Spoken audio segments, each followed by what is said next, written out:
Everyone, आज के इस सेशन में हम क्लास 8 साइंस के chapter cell structure and functions का एक और नया टॉपिक डिस्कस करेंगे and that is organisms show variety in cell number, cell shape and cell size. Previous session में हमने बात करी थी प्रोकैरियोटिक एंड यूकैरियोटिक सेल की। प्रोकैरियोटिक सेल में मैंने आपको बताया था कि ये प्रिमिटिव टाइप का सेल होता है, यानी कि पुराने टाइप का सेल होता है। ऐसा क्यों? क्योंकि इस सेल का जो न्यूक्लियस है ना, वो वेल ऑर्गेनाइज्ड नहीं होता। अब ये वेल ऑर्गेनाइज्ड ना होने का मतलब क्या है कि न्यूक्लियस को सराउंड करने वाली, उसको एनक्लोज करने वाली जो न्यूक्लियर एनवेलप है ना, वही नहीं होती है। तो ऐसा इसमें क्या होगा कि न्यूक्लियर मटेरियल जो भी होगा ना, वो पूरा का पूरा साइटोप्लाज्म में स्कैटर्ड होगा। तो ऐसा सेल जिसका न्यूक्लियस वेल ऑर्गेनाइज्ड ना हो, यानी कि न्यूक्लियस के अराउंड न्यूक्लियर मेम्ब्रेन या एनवेलप ना हो, ऐसे सेल को हम कहते हैं प्रोकैरियोटिक सेल। और हमारे वो वाले ऑर्गेनिजम्स जिनके पास प्रोकैरियोटिक सेल्स होते हैं, उनको हम कहते हैं प्रोकैरियोट्स। इसके बाद में हमने बात करी थी यूकैरियोटिक सेल की। यूकैरियोटिक सेल में मैंने आपको बताया था कि ऐसे सेल का जो न्यूक्लियस है ना, वो एकदम प्रॉपर्ली और वेल ऑर्गेनाइज होता है, यानी कि न्यूक्लियस को सराउंड करने वाली जो न्यूक्लियर एनवेलप है वो प्रेजेंट होती है। तो ऐसे सेल को हम कहते हैं यूकैरियोटिक सेल। और हमारे वो वाले ऑर्गेनिजम्स जिनके पास यूकैरियोटिक सेल्स होते हैं, उन्हें हम कह देते हैं यूकैरियोट्स। ये पूरी कहानी थी अपने प्रीवियस सेशन की, और आज के इस सेशन में हम अपने चैप्टर का एक और नया और इंटरेस्टिंग टॉपिक डिस्कस करेंगे। तो आई होप आज के सेशन का टारगेट सभी बच्चों को है क्लियर। तो एक काम करते हैं, जल्दी से आज के इस सेशन को हम स्टार्ट कर लेते हैं। So this is Vibhuti Khare, welcome to Magnet Brains, जहाँ पे आपको सभी चैप्टर्स के वीडियो लेक्चर्स मिलते हैं बिल्कुल फ्री ऑफ कॉस्ट। यानी कि मैग्नेट ब्रेन्स में आपको 2 चैप्टर्स पढ़ने के बाद किसी भी तरह का पेमेंट करने की या पैकेज परचेज करने की रिक्वायरमेंट बिल्कुल भी नहीं है, क्योंकि मैग्नेट ब्रेन्स आप सब तक पहुंचा रहा है क्वालिटी एजुकेशन बिल्कुल फ्री ऑफ कॉस्ट। तो इसी अच्छी बात से हम स्टार्ट कर लेते हैं आज का हमारा ये सेशन, जहाँ पे हम ये इतना जो बड़ा सा टॉपिक है ना, लंबा सा टॉपिक, ये वाला टॉपिक डिस्कस करेंगे कि organism show variety in cell number, cell shape and cell size. तो सबसे पहले तो ये जो इतना लंबा सा टॉपिक है ना, इसमें से हम एक छोटा सा सब टॉपिक उठाते हैं और उसके ऊपर हम बात करते हैं। तो यहाँ पे मैंने उठाया है एक sub topic, variety in number of cells. अब इसमें क्या बोला जा रहा है कि all the living organisms are made up of cells. अब देखो, इस चैप्टर में हमने अभी तक कई सारी चीज़ें पढ़ ली है ना, हमने कई सारे टॉपिक्स डिस्कस कर लिए हैं कि सेल कहाँ से आया, सेल की डिस्कवरी किसने करी, सेल के कंपोनेंट्स हमने पढ़ लिए हैं। तो इन सभी चीज़ों को पढ़ करके आप कंक्लूजन क्या निकाल सकते हो? कंक्लूजन आप आसानी से ये निकाल सकते हो कि भाई जितने भी लिविंग ऑर्गेनिजम्स हैं ना हमारे प्लैनेट अर्थ पर, वो सभी के सभी लिविंग ऑर्गेनिजम्स बने होते हैं किस चीज़ के? सेल्स के। इसीलिए तो हम सेल को क्या बोलते हैं कि it is the structural and functional unit of life. कि अगर कोई ऑर्गेनिज्म है, इसका मतलब क्या कि उसके अंदर सेल्स प्रेजेंट हैं, या हो सकता है कि एक ही सेल प्रेजेंट हो, और वो सेल ही क्या कर रहे हैं, ऑर्गेनिज्म की बॉडी को बना रहे हैं, उसका स्ट्रक्चर बना रहे हैं। और जिंदा रहने के लिए जो भी एसेंशियल प्रोसेसेस या फंक्शंस रिक्वायर्ड होते हैं, वो सभी फंक्शंस कौन परफॉर्म करते हैं? हमारे सेल्स ही परफॉर्म करते हैं। तो सेल्स ही होते हैं जो कि ऑर्गेनिज्म की बॉडी को बनाते हैं, उसके स्ट्रक्चर को बनाते हैं और उसको जिंदा रखने के लिए सारे फंक्शंस और एक्टिविटीज परफॉर्म करते हैं। इसीलिए सेल को हम कहते हैं कि it is the structural and functional unit of life. तो यहाँ पर भी सेम चीज़ लिखी गई है कि all the living organisms are made up of cells. तो इसमें तो अब किसी को भी डाउट नहीं होना चाहिए, है ना, इस स्टेटमेंट में। नेक्स्ट स्टेटमेंट क्या है कि but the number of cells varies from organism to organism. अब ज़रा मुझे ये बताओ कि हमने अपने प्रीवियस चैप्टर में भी बायोडाइवर्सिटी का कंसेप्ट डिस्कस किया था, और इस वाले चैप्टर में भी मैंने आपको स्टार्टिंग में थोड़ा सा बायोडाइवर्सिटी के बारे में बताया था। क्या बताया था हमने कि हमारे प्लेनेट अर्थ पर आपको बहुत सारे तरह तरह के वैरायटी ऑफ लिविंग ऑर्गेनिजम्स दिखते हैं। कुछ तो ऐसे भी होते हैं कि जिनको आपने आज तक कभी नहीं देखा, है ना, वो बहुत ही डेंस फॉरेस्ट में रहते हैं, तो हमने उनको देखा नहीं होता। लेकिन हमें इतना तो पता ही है कि हमारे प्लेनेट अर्थ पर variety of living organisms exist करते हैं। तो ये जो आपको वैरायटी दिखाई दे रही है ऑर्गेनिजम्स की, जो आपको एक वाइड रेंज दिखाई दे रही है ऑर्गेनिजम्स की, इसी को हम क्या कहते हैं? बायोडाइवर्सिटी कहते हैं। यहाँ पे एक छोटी सी चींटी से लेकर के एक बड़ा सा एलिफेंट तक रहता है। चींटी भी छोटी है, मतलब चींटी भी बड़ी है। किससे बड़ी है? तो हमारे माइक्रोस्कोपिक ऑर्गेनिज्म से बड़ी है। यानी कि हमारे इस प्लेनेट अर्थ पर ऐसे भी ऑर्गेनिजम्स हैं जिसको कि हम नेकेड आई से देख ही नहीं सकते हैं। हमको क्या चाहिए है? माइक्रोस्कोप चाहिए, तब जाकर के उन लिविंग क्रीचर्स को हम देख सकते हैं। तो बायोडाइवर्सिटी तो काफ़ी अच्छी है हमारे प्लैनेट अर्थ पर, लेकिन यहाँ पे बोला जा रहा है कि जो नंबर ऑफ सेल्स है ना वो वेरी करते हैं from one organism to another organism. ये हम सबको पता है कि सभी लिविंग ऑर्गेनिजम्स किसके बने हैं, सेल्स के बने होते हैं, लेकिन ज़रूरी नहीं है कि सभी लिविंग ऑर्गेनिजम्स में जो नंबर ऑफ सेल्स है ना वो कॉमन ही रहे या सेम ही रहे।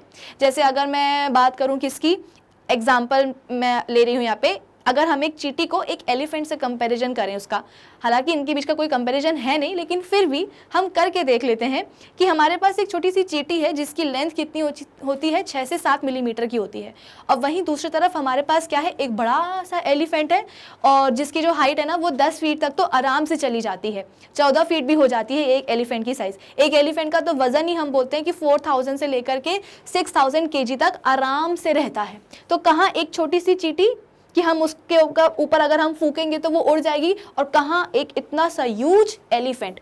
देखा जाए तो इन दोनों में कंपैरिजन बनता ही नहीं है। क्यों नहीं बनता है? क्योंकि दोनों ही अलग अलग लिविंग ऑर्गेनिज्म हैं, शायद इनके बीच में कोई सिमिलैरिटी नहीं हो सकती है, लेकिन एक सिमिलैरिटी जो इनमें होगी वो क्या है कि दोनों ही बने हैं किससे, सेल से। एक चींटी भी बनी है सेल से और एक एलिफेंट भी किससे बना है, सेल से। तो देखने में हमको ऐसा लगेगा कि इनमें तो कुछ भी कॉमन नहीं है, लेकिन जो एक चीज कॉमन है वो है क्या, प्रेजेंस ऑफ सेल्स। अब आपको ये तो समझ में आ रहा है ना, हमने जो एग्जाम्पल लिया है चींटी और एलिफेंट का, कि दोनों ही लिविंग ऑर्गेनिजम्स में उनके स्ट्रक्चर में, उनके साइज में कितना ज़्यादा डिफरेंस है। तो आप इस चीज़ को खुद ही समझ सकते हो कि चींटी के अंदर जो नंबर ऑफ सेल्स होंगे वो अलग होंगे। किससे अलग होंगे? तो नंबर ऑफ सेल्स है जो कि एलिफेंट के अंदर प्रेजेंट है। तो यहाँ पे भी यही बोला जा रहा है कि माना कि सभी लिविंग ऑर्गेनिजम्स बने होते हैं सेल्स के, लेकिन उनमें जो नंबर होता है ना सेल्स का वो वेरी करेगा एक ऑर्गेनिज्म से दूसरे ऑर्गेनिज्म में। ज़रूरी नहीं है कि मैंने बोला कि एक ह्यूमन बॉडी है तो उस बॉडी के अंदर 1 बिलियन सेल है, तो जो उस पर्सन के घर में जो डॉगी होगा उसके पास भी जो है ना 1 बिलियन सेल हो, ज़रूरी नहीं है। हो सकता है कि उस डॉगी के पास 1 मिलियन सेल हो। तो ये जो नंबर है ना सेल्स का, ये डेफिनेटली वेरी करेगा। सम ऑर्गेनिजम्स यानी कि जिसमें कि प्लांट्स और एनिमल्स दोनों आते हैं, are made up of just 1 cell यानी कि single cell, while other organisms are made up of large number of cells। अब यहाँ तो मैंने आपको एक चींटी और एक एलिफेंट के बीच में जो ना आपको कंपैरिजन बताया था। हमारे पास कुछ ऑर्गेनिजम्स यानी कि प्लांट्स और एनिमल्स, उसमें दोनों आ सकते हैं। कुछ ऑर्गेनिजम्स ऐसे होते हैं जो कि मात्र सिर्फ एक ही सेल के बने होते हैं, उनकी पूरी बॉडी को केवल एक ही सेल ने बनाया होता है, ठीक है। और वहीं हमारे पास कुछ ऑर्गेनिजम्स ऐसे होते हैं जिनमें कि billions and trillions of cell लग जाते हैं उनको बनाने के लिए, है ना, अमेजिंग चीज। चलो, this is called variety in the number of cells, और इसी को हम क्या कहते हैं, variety in number of cells कहते हैं। Depending on the number of cells in the body of an organism is called unicellular और मल्टीसेल्युलर। डिपेंड करता है कि एक ऑर्गेनिज्म की बॉडी में है कितने सेल्स। अगर एक ही सेल है तो उसको हम बोलेंगे यूनिसेल्युलर ऑर्गेनिज्म, है ना। यूनि का मतलब क्या होता है, यूनि का मतलब होता है सिंगल या 1, ठीक है। और सेल्यूलर का मतलब क्या होता है, बेसिकली सेल। तो वो वाले ऑर्गेनिज्म जिनकी बॉडी के पास केवल एक ही सेल होता है उन्हें हम कहते हैं यूनिसेल्युलर ऑर्गेनिजम्स, और वो वाले ऑर्गेनिजम्स हमारे जिनके पास एक से ज़्यादा नंबर ऑफ सेल्स होते हैं उनको हम कहते हैं मल्टी सेल्युलर ऑर्गेनिजम्स। इसमें कोई डाउट तो नहीं होगा आप सभी को। चलो आगे बढ़ते हैं कि the simplest living organisms have only 1 cell in their body. The organisms which are made up of only 1 cell are called unicellular organisms। ये तो हमने पहले ही बता दिया है ना। देखो यहाँ पे लिखा हुआ है यूनि का मतलब 1 और सेल्युलर का मतलब क्या है, सेल है। अब एक और खास चीज कि अगर हम बोल रहे हैं कि एक ऑर्गेनिज्म की बॉडी को उसके स्ट्रक्चर को केवल एक ही सेल ने बनाया होगा, तो डेफिनेटली वो जो ऑर्गेनिज्म है जिसको हम बोल रहे हैं यूनिसेल्युलर ऑर्गेनिज्म, वो कैसा होगा, काफी सिंपल होगा, है ना। उसका जो बॉडी स्ट्रक्चर होगा वो काफ़ी सिंपल टाइप का होगा, हमारे जैसा कॉम्प्लेक्स नहीं होगा, क्योंकि हमारी बॉडी को बनाने के लिए तो billions and trillions of cell लग जाते हैं। लेकिन अकेला एक वो ऐसा ऑर्गेनिज्म जिसको कि केवल एक ही सेल ने बनाया है, वो ऑर्गेनिज्म कैसा होगा, उसका बेसिकली उसका जो स्ट्रक्चर है वो कैसा होगा, सिंपल ही होगा। और एक चीज़ और, वो जो उसकी बॉडी में केवल एक ही सेल प्रेजेंट है ना, वो सेल बहुत ही मल्टी टैलेंटेड होगा। क्यों? क्योंकि भाई ऑर्गेनिज्म को जिंदा रहने के लिए उसको न्यूट्रिशन भी चाहिए, खाना खाएगा कि नहीं खाएगा, इसके बाद में उस खाने का डाइजेशन भी होगा, गैसेस एक्सचेंज भी होगा। भाई अगर हमें जिंदा रहना है तो हमें कंटिन्यूसली ब्रीदिंग करनी पड़ेगी कि नहीं करनी पड़ेगी? हम ऑक्सीजन लेते हैं और कार्बन डाइऑक्साइड रिलीज करते हैं, तो वैसे ही किसी भी लिविंग ऑर्गेनिज्म को अगर एग्जिस्ट करना है तो हम बोलते हैं कि गैसेस एक्सचेंज भी जो है ना ज़रूरी है। इसके अलावा अपनी नई जनरेशन बनाना भी ज़रूरी है, यानी कि रिप्रोडक्शन की प्रोसेस करना भी ज़रूरी है। अब अगर इतनी सारी चीज़ें बॉडी में होंगी तो कुछ ना कुछ वेस्ट भी रिलीज होगा, है ना, वेस्ट भी जनरेट होगा। इस वेस्ट को बॉडी से बाहर निकालना भी ज़रूरी है, यानी कि एक्सक्रीशन भी ज़रूरी है। तो ले दे करके उस ऑर्गेनिज्म की बॉडी में जो एक सेल होगा ना, वही सेल सारे काम करेगा। वो न्यूट्रिशन भी कर लेगा, वो रिप्रोडक्शन भी कर लेगा, वो डाइजेशन भी कर लेगा, असिमिलेशन भी कर लेगा, एक्सक्रीशन भी कर लेगा। इसीलिए मैंने बोला कि काफ़ी मल्टी टैलेंटेड होता है वो एक सेल, ठीक है। So the unicellular organisms are actually single celled organisms. Examples देख लेते हैं अब हम। Amoeba, paramecium, euglena, chlamydomonas and bacteria. तो ये वो वाले ऑर्गेनिजम्स हैं जो कि सिंगल सेल्ड होते हैं, यानी कि इनकी बॉडी में सिर्फ एक ही सेल होता है। अमीबा अगर है तो अमीबा की बॉडी में सिर्फ एक सेल, पैरामीशियम है तो पैरामीशियम की बॉडी में सिर्फ एक सेल। इन्हें हम कहते हैं unicellular organisms. The single cell of these organisms behaves as a complete organism. ऐसा नहीं होगा कि अगर अमीबा के पास एक ही सेल है ना तो बेचारा जो अमीबा है ना वो कहीं से यू नो उसको कॉम्प्रोमाइज़ करना पड़े कि यार हमारी बॉडी में तो एक ही सेल है, हम शायद ये वाला काम कर ही नहीं पाएंगे। क्यों? क्योंकि एक सेल क्या क्या काम करेगा, जबकि ऐसा नहीं होता। मैंने आपको समझाया ना कि एक सेल ही उनका मल्टी टैलेंटेड होता है, सारे काम वो कर लेगा। तो ऐसा नहीं है कि किसी यूनिसेल्युलर या सिंगल सेल ऑर्गेनिज्म को किसी फंक्शन में जो है ना कॉम्प्रोमाइज़ करना पड़ता है, ज़रूरी नहीं है। उनका जो सेल है ना वो सारे काम कर लेगा। तो यहाँ पे वही लिखा गया है कि जो सिंगल सेल होता है इन ऑर्गेनिजम्स का, वो एक कंप्लीट ऑर्गेनिज्म की तरह बिहेव करता है। A unicellular organism can perform all the necessary life functions with the help of just one cell, which the multicellular organisms perform with the help of many group of specialized cell. क्या बोला गया है यहाँ पे कि एक unicellular organism का जो बेसिकली उसकी बॉडी में जो भी नेसेसरी लाइफ फंक्शंस होते हैं ना, वो कैसे होते हैं, सिर्फ और सिर्फ एक सेल की मदद से ही हो जाते हैं। वही सारे जो फंक्शंस हैं, लाइफ फंक्शंस हैं, वो मल्टी सेल्युलर ऑर्गेनिजम्स में कैसे होते हैं, तो कई सारे सेल्स के हेल्प से होते हैं। मतलब कि वो वाले काम जो कि यूनिसेल्युलर ऑर्गेनिज्म में सिर्फ एक सेल कर रहा है, मल्टी सेल्युलर ऑर्गेनिजम्स में वही सारे काम करने के लिए कई सारे सेल्स इन्वॉल्व होते हैं। ठीक है, चलो नेक्स्ट क्या है। अब यहाँ पे देख लो, अमीबा का ये आपको स्ट्रक्चर दिखाई दे रहा होगा। ये जो आपको पूरा अमीबा दिख रहा है ना, ये सिर्फ एक ही सेल है। ठीक है, ये सिर्फ इसका एक ही सेल है। और अगर हम बात करेंगे किसकी, ये है पैरामीशियम। ठीक है ना, पैरामीशियम को हम क्या बोलते हैं, इसका जो शेप है ना वो स्लिपर लाइक होता है, चप्पल जैसा होता है, तो इसलिए इसको हम स्लिपर लाइक ऑर्गेनिज्म भी बोलते हैं। इसके बारे में हमने पहले भी डिस्कस किया है ना। तो ये जो आपको पूरी बॉडी दिखाई दे रही होगी पैरामीशियम की, ये पूरी की पूरी बॉडी एक ही सेल है। ये पूरा का पूरा क्या है, ये एक ही सेल है। ठीक है, चलो फिर इसके बाद में ये है क्या हमारे पास क्लामाइडोमोनास। ये कुछ ऐसा दिखता है सच्ची में, और यूग्लिना जो है वो कुछ इस तरीके का दिखता है। ठीक है, चलो अब इसके बाद में हम आ जाते हैं नेक्स्ट पॉइंट पे कि for example amoeba is a tiny animal which consists of only one cell. All the basic functions of life, जैसे कि टेकिंग ऑफ फूड यानी कि फूड को कैप्चर करना, न्यूट्रिशन करना, उसका डाइजेशन करना, रेस्पिरेशन यानी कि गैसेस एक्सचेंज करना, मूवमेंट। अब एनिमल है, ऑर्गेनिज्म है, तो कब तक जो है ना अमीबा अपनी बॉडी मतलब अपनी ही एक फिक्स पोजीशन पे खड़ा रहेगा, कभी ना कभी तो उसमें भी मूवमेंट होगा ना, वो अपनी जगह चेंज करेगा। तो मूवमेंट भी कैसे होता है, उस एक सेल की हेल्प से ही हो जाएगा। Response to environmental changes, removal of waste यानी कि excretion and reproduction etcetera are perform by the single cell of amoeba. ठीक है, सारे काम कौन करेगा, अमीबा का सिर्फ और सिर्फ एक ही सेल करेगा। Similar functions in the multicellular organisms are performed by various organs or organ systems which are made up of many different types of cell. अगर हम बात करेंगे अपनी बॉडी की, तो हमने यहाँ पे देखा कि अमीबा जो है ना, उसकी बॉडी में जो भी डाइजेशन हो रहा है और जो न्यूट्रिशन की प्रोसेस हो रही है वो एक ही सेल कर रहा है। लेकिन अगर हम अपनी बॉडी से कंपेयर करें तो कि हमारे सामने खाना बन के आ गया है, उस खाने को सबसे पहले हम लेते हैं कहाँ, अपनी बकल कैविटी में। बकल कैविटी में सिर्फ ऐसा नहीं कि सिर्फ हमारे जो टीथ है ना वही उस खाने को क्या करेंगे, च्यू करेंगे या उसको चबाएंगे। च्यूइंग की प्रोसेस में हमारी टंग भी इन्वॉल्व होती है, फिर इसके बाद में उसको हम स्वॉलो करेंगे, है ना। स्टमक तो बैठा हुआ है फूड को डाइजेस्ट करने के लिए, लेकिन स्टमक तक खाना पहुंचाएगा कौन, तो हमारा फूड पाइप यानी कि ईसोफेगस। ईसोफेगस से खाना कहाँ जाएगा, स्टमक में जाएगा।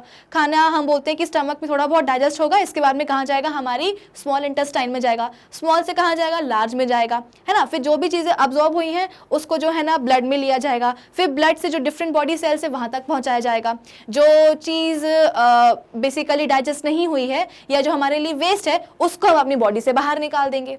तो ये जो पूरी डाइजेशन की प्रोसेस चली है इसमें हमारी बकल कैविटी भी इन्वॉल्व है, हमारा फूड पाइप भी इन्वॉल्व है, हमारा स्टमक, हमारी इंटेस्टाइन, ये सब चीज़ें इन्वॉल्व है। और ये सभी ऑर्गन्स बने किसके हैं, अलग अलग सेल्स के बने हुए हैं, यानी कि काम एक ही है डाइजेशन, लेकिन डाइजेशन हमारी बॉडी में अलग अलग ऑर्गन्स के इन्वॉल्वमेंट से कंप्लीट हो रहा है। और अगर हम बात करेंगे अमीबा की तो बेचारा इसका एक सेल जो है ना सारे काम कर लेगा, डाइजेशन सिर्फ और सिर्फ एक ही सेल कर लेता है, ठीक है। तो कॉम्प्रोमाइज करने की जरूरत नहीं पड़ती है यूनिसेलुलर ऑर्गेनिजम्स को, क्यों, क्योंकि उनका जो एक सेल है ना वो सफिशिएंट होता है। The organisms which are made up of many cells are called multicellular organisms, ठीक है। मल्टी का मतलब होता है मैनी और सेलुलर का मतलब होता है सेल। तो depending on its size a multicellular organism may be made up of millions, billions and trillions of cells join together. Depend करता है कि एक ऑर्गेनिज्म का बॉडी का साइज क्या है, उस हिसाब से हम बोलते हैं कि मल्टीसेलुलर ऑर्गेनिजम्स में सेल्स का नंबर कितना हो सकता है, मिलियंस में जा सकता है, बिलियंस में जा सकता है और तो और ट्रिलियंस में भी जा सकता है।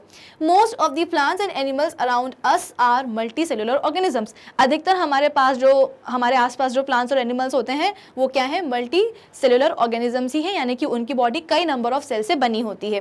For example a rose plant, a neem, ये एन हटा देना यहाँ से, a neem tree, a rat, a human being and an elephant are all multi cellular organisms which are made up of many many cells join together. कई सारे sales होते हैं और सभी के सभी ज्वाइन होकर के एक मल्टी सेलुलर ऑर्गेनिज्म की बॉडी को बना देते हैं, ठीक है। चलो नेक्स्ट क्या है हमारे पास, अच्छा तो हमारे पास कुछ मल्टी सेलुलर ऑर्गेनिजम्स के एग्जाम्पल्स हैं। यहाँ पे आपको एक बड़ा सा ट्री दिखाई दे रहा होगा, है ना। यहाँ पे आपको कुछ कोरल्स दिखाई दे रहे होंगे, मच्छर दिखाई दे रहा है, बर्ड दिखाई दे रही है ना, हनी भी आपको दिखाई दे रही है, एक फिश दिखाई दे रही है, एक छोटा सा यहाँ पे आपको पौधा दिखाई दे रहा होगा। तो ये सभी के सभी क्या है, मल्टी सेलुलर ऑर्गेनिजम्स के एग्जाम्पल्स हैं। अब मैंने बोल तो दिया है कि इन सभी ऑर्गेनिजम्स के पास जो नंबर ऑफ सेल्स हैं वो एक से ज़्यादा रहेंगे, लेकिन इसका मतलब ये नहीं है कि अगर इस पेड़ के पास 1 ट्रिलियन सेल है तो इस छोटे से पौधे के पास भी 1 ट्रिलियन सेल हो। माना कि ये एक मल्टी सेलुलर ऑर्गेनिज्म है, लेकिन ज़रूरी नहीं है कि इसकी बॉडी में इसके बराबर सेल्स हो, ठीक है। नंबर ऑफ सेल्स वेरी कर सकते हैं, कर सकते क्या, बिल्कुल करते हैं। ओके, नेक्स्ट पॉइंट क्या है हमारे पास कि a big and a tall tree, a huge animal like an elephant and the body of a human adult has trillions of cells which vary in shapes and sizes. Different groups of cells perform a variety of functions. A rat is a small organism whereas an elephant is a big organism. So a rat has a smaller number of cells in its body than that of an elephant. तो यहाँ पे हम एक rat और एक elephant को आपस में कंपेयर कर रहे हैं कि एक rat जो है वो डेफिनेटली यानी कि चूहा जो है वो डेफिनेटली एक स्मॉलर ऑर्गेनिज्म है, किसके कंपेरिजन में, तो एलिफेंट के कंपेरिजन में, है ना। तो इसका मतलब क्या कि एलिफेंट के कंपैरिजन में रैट की जो बॉडी है उसमें नंबर ऑफ सेल्स कम ही होंगे। The smaller number of cells in a rat does not affect the functioning of a rat. अब इसका मतलब ये नहीं है कि अगर चूहे की बॉडी में हाथी की बॉडी से कम है नंबर ऑफ सेल्स तो उसके फंक्शनिंग में जो है ना कुछ इसका अफेक्ट आ जाए। जैसे कि मैंने आपको यूनिसेलुलर ऑर्गेनिज्म के बारे में बताया कि माना कि उनकी बॉडी में एक ही सेल है, लेकिन वो एक ही सेल जो है वो सफिशिएंट होता है, इनफ होता है और वो सारे काम कर लेगा। तो चूहे की बॉडी में भी अगर कम नंबर ऑफ सेल्स हैं तो ये कम नंबर ऑफ सेल्स भी सफिशिएंट होंगे। ऐसा नहीं है कि चूहे की बॉडी में अगर कम नंबर ऑफ सेल्स हैं तो शायद चूहा जो है ना एक प्रॉपर फंक्शन जो है ना परफॉर्म नहीं कर पा रहा है। फंक्शंस तो सारे के सारे परफॉर्म होंगे, क्यों, क्योंकि वो number of cells will be sufficient, ठीक है। चलो, in general we can say that the number of cells being less in small organisms does not in any way affect the functioning of the small organisms। कि अगर small organisms में, मतलब हम generally ये बात बोल सकते हैं कि small organisms में अगर number of cells कैसे हैं, small हैं, तो वो small organisms की functioning में जो है ना किसी भी तरीके से असर लेके आएंगे, एक negative impact लेकर के आएंगे, ऐसा नहीं है। In fact, even an organism made up of millions, billions or trillions of cells begins its life as a single cell fertilised egg cell, या जिसको कि हम जाइगोट भी कहते हैं। जैसे कि मैंने आपको पहले भी बताया है कि जब भी रिप्रोडक्शन की प्रोसेस होती है तो मेल की बॉडी से आता है एक मेल गैमेट, फीमेल की बॉडी से आता है एक फीमेल गैमेट यानी कि एग, जिसको हम ओवम भी बोल सकते हैं। इनके फ्यूजन के बाद में हम बोलते हैं कि एक सिंगल सेल बनता है जिसको कि हम क्या बोलेंगे, जाइगोट बोलेंगे या फर्टिलाइज्ड एग बोलेंगे। और वो जो जाइगोट है वो कैसा होता है, सिंगल सेल होता है, एक ही सेल होता है उसमें। और धीरे धीरे धीरे वो सेल क्या करता है, अपने आप में डिवीजन लेकर के आता है और इस डिवीजन से क्या होता है, नंबर ऑफ सेल्स इंक्रीज होते जाते हैं। और जैसे जैसे सेल का नंबर इंक्रीज होता है, जो भी ऑर्गेनिज्म है उसकी जो बॉडी है उसका फॉर्मेशन स्टार्ट हो जाता है। तो यहाँ पे एग्जैक्टली यही बोला गया है कि जैसे कि अगर हम बात करेंगे हमारी बॉडी की, है ना, पीछे मैंने आपको बताया था कि ह्यूमन बीइंग की बॉडी में भी ट्रिलियंस ऑफ सेल प्रेजेंट होते हैं। तो अगर एक जो बेसिकली अगर एक न्यूबॉर्न बेबी है, अभी अभी बच्चा पैदा हुआ है, तो उस बच्चे के बनने की जो प्रोसेस है वो कैसे स्टार्ट हुई थी, एक सिंगल सेल से ही हुई थी, एक फर्टिलाइज्ड एग या एक जाइगोट से ही हुई थी। जाइगोट ही था जो कि आप बेसिकली जाकर के उसने डिवाइड किया और डिवीजन से जो है ना एक छोटा सा बेबी फॉर्म हो गया, एक फीटस फॉर्म हो गया। तो यहाँ पे वही बोला गया है कि trillions and billions of cell carry करने वाले ऑर्गेनिजम्स की जो लाइफ है उनकी शुरुआत भी कैसे होती है, लाइफ की शुरुआत हम बोलते हैं कि एक जाइगोट यानी कि एक फर्टिलाइज्ड एग यानी कि सिंगल सेल से ही होती है। द फर्टिलाइज्ड एग cell या zygote divides and multiplies due to which the number of cells increases as the development of the organism proceeds। तो जैसे जैसे जैसे हम बोलते हैं कि बॉडी की डेवलपमेंट होगी, वो जो जाइगोट होगा वो अपने आप में हम बोलते हैं कि डिवीजन करेगा, अपने आप को मल्टीप्लाई करेगा और सेल्स का नंबर भी इंक्रीज होता जाएगा। नेक्स्ट क्या है, तो यहाँ पे हमारे इस टॉपिक का मेन टॉपिक का जो एक छोटा सा सब टॉपिक है, फर्स्ट सब टॉपिक वो होता है कंप्लीट, कि हमने इस सब टॉपिक में ये पढ़ा कि भाई जो ऑर्गेनिजम्स है ना वो अपने नंबर में काफ़ी बड़ी वैरायटी शो करते हैं। यूनिसेलुलर ऑर्गेनिजम्स होते हैं, मल्टी सेलुलर ऑर्गेनिजम्स होते हैं। यूनि में हम बोलते हैं कि केवल एक ही सेल होता है, मल्टी में हम बोलते हैं कि कई सारे सेल्स होते हैं। अब कई सारे अगर सेल्स होंगे तो वो सेल्स भी कैसे होंगे, ऑर्गेनिज्म टू ऑर्गेनिज्म वेरी करेंगे, है ना। रैट में कम होंगे, एलिफेंट में ज़्यादा होंगे, लेकिन ये कम या जो ज़्यादा नंबर होता है ना सेल्स का, ये उनके बॉडी के फंक्शंस को अफेक्ट नहीं करेगा। यानी कि ऑर्गेनिज्म की बॉडी में चाहे जितने भी सेल्स क्यों ना हो, भले एक सेल क्यों ना हो, लेकिन वो cell number of cells sufficient होंगे ताकि वो जो ऑर्गेनिज्म है वो जिंदा रहे। ठीक है, चलो अब हम अपने इस टॉपिक के मेन टॉपिक के सेकेंड सब टॉपिक पे आ जाते हैं, जो कि क्या है, variety in shapes of cells. अब यहाँ पे क्या बोला जा रहा है कि there are many types of cells in the bodies of multi cellular organism. अब बेसिकली हमारा फोकस होगा किसके ऊपर, मल्टी सेलुलर ऑर्गेनिजम्स के ऊपर। क्यों, क्योंकि हमारे जो यूनिसेलुलर ऑर्गेनिजम्स हैं उनकी बॉडी में तो एक ही सेल है, तो हम उस एक सेल को कैसे कंपेयर कर सकते हैं, उसके शेप को हम कैसे कंपेयर कर सकते हैं, है ना, क्योंकि ले दे करके एक ही सेल है। तो अभी हम बात करते हैं मल्टी सेलुलर ऑर्गेनिजम्स की, जिनकी बॉडी में कई सारे सेल्स होते हैं। तो यही बोला जा रहा है यहाँ पे कि ये जो सेल्स होते हैं ना मल्टी सेलुलर ऑर्गेनिजम्स की बॉडी में, ये डिफर करते हैं किसमें, शेप्स में। इनका अलग अलग शेप होता है। अब आप बोलोगे कि मैम क्या जरूरत पड़ गई अलग अलग शेप की, एक जैसा शेप भी तो हो सकता था ना। लेकिन क्या है ना कि ये जो अलग अलग शेप होता है ना सेल्स का, ये जरूरी होता है। इसका मतलब क्या कि अगर एक पर्टिकुलर सेल के पास वो वाला टिपिकल शेप उसका ना होगा ना, तो शायद हमारी बॉडी में एक जो फंक्शन है ना वो प्रॉपर्ली शायद परफॉर्म ना हो पाए। अब आप बोलोगे कि मैम कुछ समझ में नहीं आ रहा, कुछ क्लियर नहीं है। चलो आगे बढ़ते हैं अपने इस सब टॉपिक में, तो धीरे धीरे आपको ये वाला पॉइंट भी समझ में आएगा कि सेल्स का जो शेप है ना, अलग अलग शेप, वो क्यों ज़रूरी है, क्यों ज़रूरी है variety in shape of cells. तो a nerve cell, for example, the shape of a nerve cell in animals is very different from the shape of a muscle cell। अगर मैं बात करूं किसकी, ह्यूमन बींग्स की, ठीक है, तो हमारी बॉडी में जो ब्रेन के जो सेल्स होते हैं उन्हें हम बोलते हैं क्या, न्यूरॉन्स, ठीक है। और हमारी जो मसल्स हैं, तो बेसिकली जो हमारी मसल्स है वो भी किसकी बनी होती है, मसल सेल्स की बनी होती हैं। और अगर हम एक न्यूरॉन और एक मसल सेल को आपस में कंपेयर करें तो आपको समझ में आएगा कि न्यूरॉन और जो मसल सेल है ना, आपस में उनका स्ट्रक्चर काफ़ी ज़्यादा अलग है। कहने को तो ब्रेन भी हमारी बॉडी का एक हिस्सा है, मसल्स भी हमारी बॉडी का एक हिस्सा है, लेकिन इन दोनों ही चीज़ों को बनाने वाले जो सेल्स हैं ना, उन सेल्स का शेप कैसा है, अलग अलग है। तो a nerve cell is a long branched having thread-like projections, whereas a muscle cell is pointed at both the ends and has a spindle shape. Due to this, a nerve cell looks very different from the muscle cell. अगर यहाँ पे मैं बात करूँ muscle और उसकी, हाँ देखो यहाँ पे क्या है, आपके पास न्यूरॉन है, यानी कि हमारे ब्रेन का सेल। तो न्यूरॉन, इस सेल को जरा देखो, ये पूरा का पूरा एक ही सेल है, ठीक है, ये पूरा का पूरा हम बोलते हैं कि एक ही सेल है। अब जरा इस सेल का स्ट्रक्चर देखो।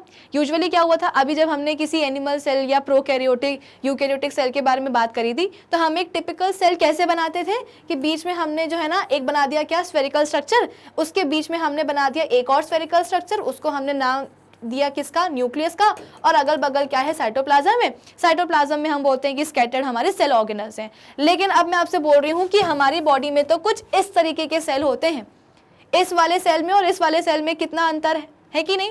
तो ये है क्या, हमारा न्यूरॉन। तो यहाँ पे आप देख सकते हो कि बीच में क्या होता है, बेसिकली इतने पूरे हिस्से को हम बोलते हैं साइटोन, यानी कि सेल बॉडी। इस सेल बॉडी के अंदर डेफिनेटली क्या होगा, एक न्यूक्लियस होगा। लेकिन जरा ये जो पूरी सेल बॉडी है, इसको अगर आप ध्यान से देखोगे तो इस सेल बॉडी की क्या निकली हुई है, बहुत सारी ब्रांचेस निकली हुई हैं, है ना। तो इन ब्रांचेस को हम क्या कहते हैं, डेंड्राइट्स कहते हैं। तो सेल बॉडी के अंदर न्यूक्लियस, लेकिन सेल बॉडी कैसी है, थोड़ी सी अजीब सी है, वियर्ड है, बहुत सारी ब्रांचेस निकली हुई है, जिसको हम कहते हैं डेंड्राइट्स। फिर इसके बाद में इसी सेल बॉडी से एक प्रोमिनेंट, एक लंबी सी ब्रांच निकल के आती है, जिसको हम कहते हैं क्या, एक्सॉन। ये एक्सॉन भी अपने एंड पर जाकर के जो है ना और कई सारी ब्रांचेस में जाकर के क्या हो जाती है, डिवाइड हो जाती है, जिसको कि हम क्या बोलते हैं, एक्सॉन टर्मिनल बोलते हैं। फिर इसके बाद में ये जो एक्सॉन होती है, ये कई सारे और सेल से जो है ना सराउंडेड होती है या कवर्ड होती है। तो बेसिकली ये क्या है, एक टिपिकल न्यूरॉन है, हमारे ब्रेन का एक सेल है। लेकिन अगर हम बात करेंगे किसकी, हमारे आरबीसीज की, आरबीसीज मतलब कि रेड ब्लड सेल, ये कहाँ पाए जाते हैं, ये पाए जाते हैं हमारे ब्लड में। मैंने आपको पहले भी बताया था कि ब्लड में हमारे पास कई तरह के सेल्स होते हैं, आरबीसीज, डब्ल्यूबीसीज, प्लेटलेट्स, ठीक है। तो अभी हम यहाँ पे डिस्कस कर रहे हैं किसको, आरबीसी के स्ट्रक्चर को। तो ये देखो, आरबीसी का जो आपको शेप है वो डिस्क लाइक दिखेगा, है ना, डिस्क लाइक दिखेगा। बीच में से आपको दिखाई देगा कि ये कैसी, थोड़ी सी चपटी है, अंदर की तरफ घुसी हुई है। तो कहाँ ऐसी न्यूरॉन और कहाँ हमारी ऐसी आरबीसीज। कहने को तो ये भी एक सेल है और ये सब भी क्या है, सेल्स ही हैं, आरबीसीज रेड ब्लड सेल्स ही हैं, लेकिन दोनों के स्ट्रक्चर में देखो कितना अंतर है। अब आप बोलोगे कि मैम क्या जरूरत पड़ गई अलग अलग सेल स्ट्रक्चर होने की, अलग अलग सेल के शेप होने की। तो ज़रूरत इसलिए पड़ गई है क्योंकि अगर हमारी न्यूरॉन ऐसी ना होना तो हमारी बॉडी में जो अलग अलग नर्व इम्पल्सेस का जो कंडक्शन है ना, वो ना हो पाए। कैसे, तो देखो इसको हम ऐसे समझते हैं कि सपोज एक गरम प्लेट रखी हुई है, ठीक है, और उस गरम प्लेट को जाकर के हमने टच कर लिया, तो जैसे ही ये सिग्नल पहुंचेगा कि भाई जैसे आपने टच किया ना, तो यहाँ पे आपके जो भी सेंसरी न्यूरॉन्स होंगे, वो सेंसरी न्यूरॉन्स जो है ना इस इन्फॉर्मेशन को कहाँ पहुँचाएंगे, आपके ब्रेन तक पहुँचाएंगे। और ब्रेन जो है ना बोलेगा कि अरे बाप रे, ये जो छुआ है ना, ये तो गर्म चीज़ है, गर्म है प्लेट, और अगर हमने अपने हाथ को नहीं हटाया टाइम पे तो इंजरी हो सकती है। तो ब्रेन क्या करेगा, इस पूरी इन्फॉर्मेशन को, जो कि सेंसरी न्यूरॉन्स हमारे हाथ से कहाँ लेकर के गई हैं, ब्रेन तक लेकर के गई हैं, तो ब्रेन इस इन्फॉर्मेशन को एनालाइज करेगा। इसके बाद में जो है ना ऑर्डर देगा कि भैया सुनो, ये चीज़ गर्म है, हाथ हटा लो। तो ये जो ऑर्डर है ना हाथ हटाने वाला, इसको जो है ना हमारी दूसरी न्यूरॉन्स, जिसको कि हम मोटर न्यूरॉन्स कहते हैं, वो बेसिकली इन्फॉर्मेशन लेकर के जाएंगी, और जिसके कारण हम क्या करेंगे, अपना हाथ जो है ना हटा लेंगे। ठीक है, तो ये जो पूरी इंफॉर्मेशन का जाना हुआ, उसका एनालिसिस हुआ और ऑर्डर का जाना हुआ, ये पूरा कैसे पॉसिबल है, तो न्यूरॉन्स के कारण ही पॉसिबल है। न्यूरॉन्स के कारण कैसे पॉसिबल है, क्योंकि न्यूरॉन्स का शेप ऐसा है कि सपोज हमने यहाँ पे जो है ना कोई भी चीज़, गर्म चीज़ छू ली है। अब ये जो गर्म चीज़ छूने की जो इन्फॉर्मेशन है, ये कैसे ट्रांसफ़र हो रही है, तो ये इम्पल्स के फॉर्म में ट्रांसफ़र हो रही है। कैसे, तो जैसे कि एक यहाँ पे ये जो न्यूरॉन है ना आपके सामने, ये न्यूरॉन क्या करेगी, बेसिकली अपनी ये जो डेंड्राइट्स है ना, इन डेंड्राइट्स के थ्रू ये इंफॉर्मेशन ले लेगी कि भाई बंदे ने क्या किया है, एक गर्म प्लेट को छुआ है। ठीक है, ये इंफॉर्मेशन इम्पल्स के फॉर्म में कहाँ गई, इस न्यूरॉन में गई। कैसे गई, तो इसकी जो डेंड्राइट्स है ना उसके थ्रू गई। अब ये जो इम्पल्स होगी ये कहाँ जाएगी, उसके एक्सॉन में जाएगी। एक्सॉन की जाने के बाद कहाँ जाएगी, उसके बेसिकली टर्मिनल्स में जाएगी। टर्मिनल्स में जाने के बाद क्या होगा, तो यहाँ पे सेम ऐसी ही पीछे की तरफ एक और न्यूरॉन होगी। तो ये जो इम्पल्स, ये जो इंफॉर्मेशन है, अब ये एक न्यूरॉन से दूसरे न्यूरॉन में ट्रांसफर हो जाएगी। सवाल ये है कि दूसरे न्यूरॉन में ये इम्पल्स का ट्रांसमिशन कैसे हो पाया, इसीलिए हो पाया क्योंकि यहाँ पे जो दूसरी न्यूरॉन थी ना, उसके पास भी डेंड्राइट्स थी।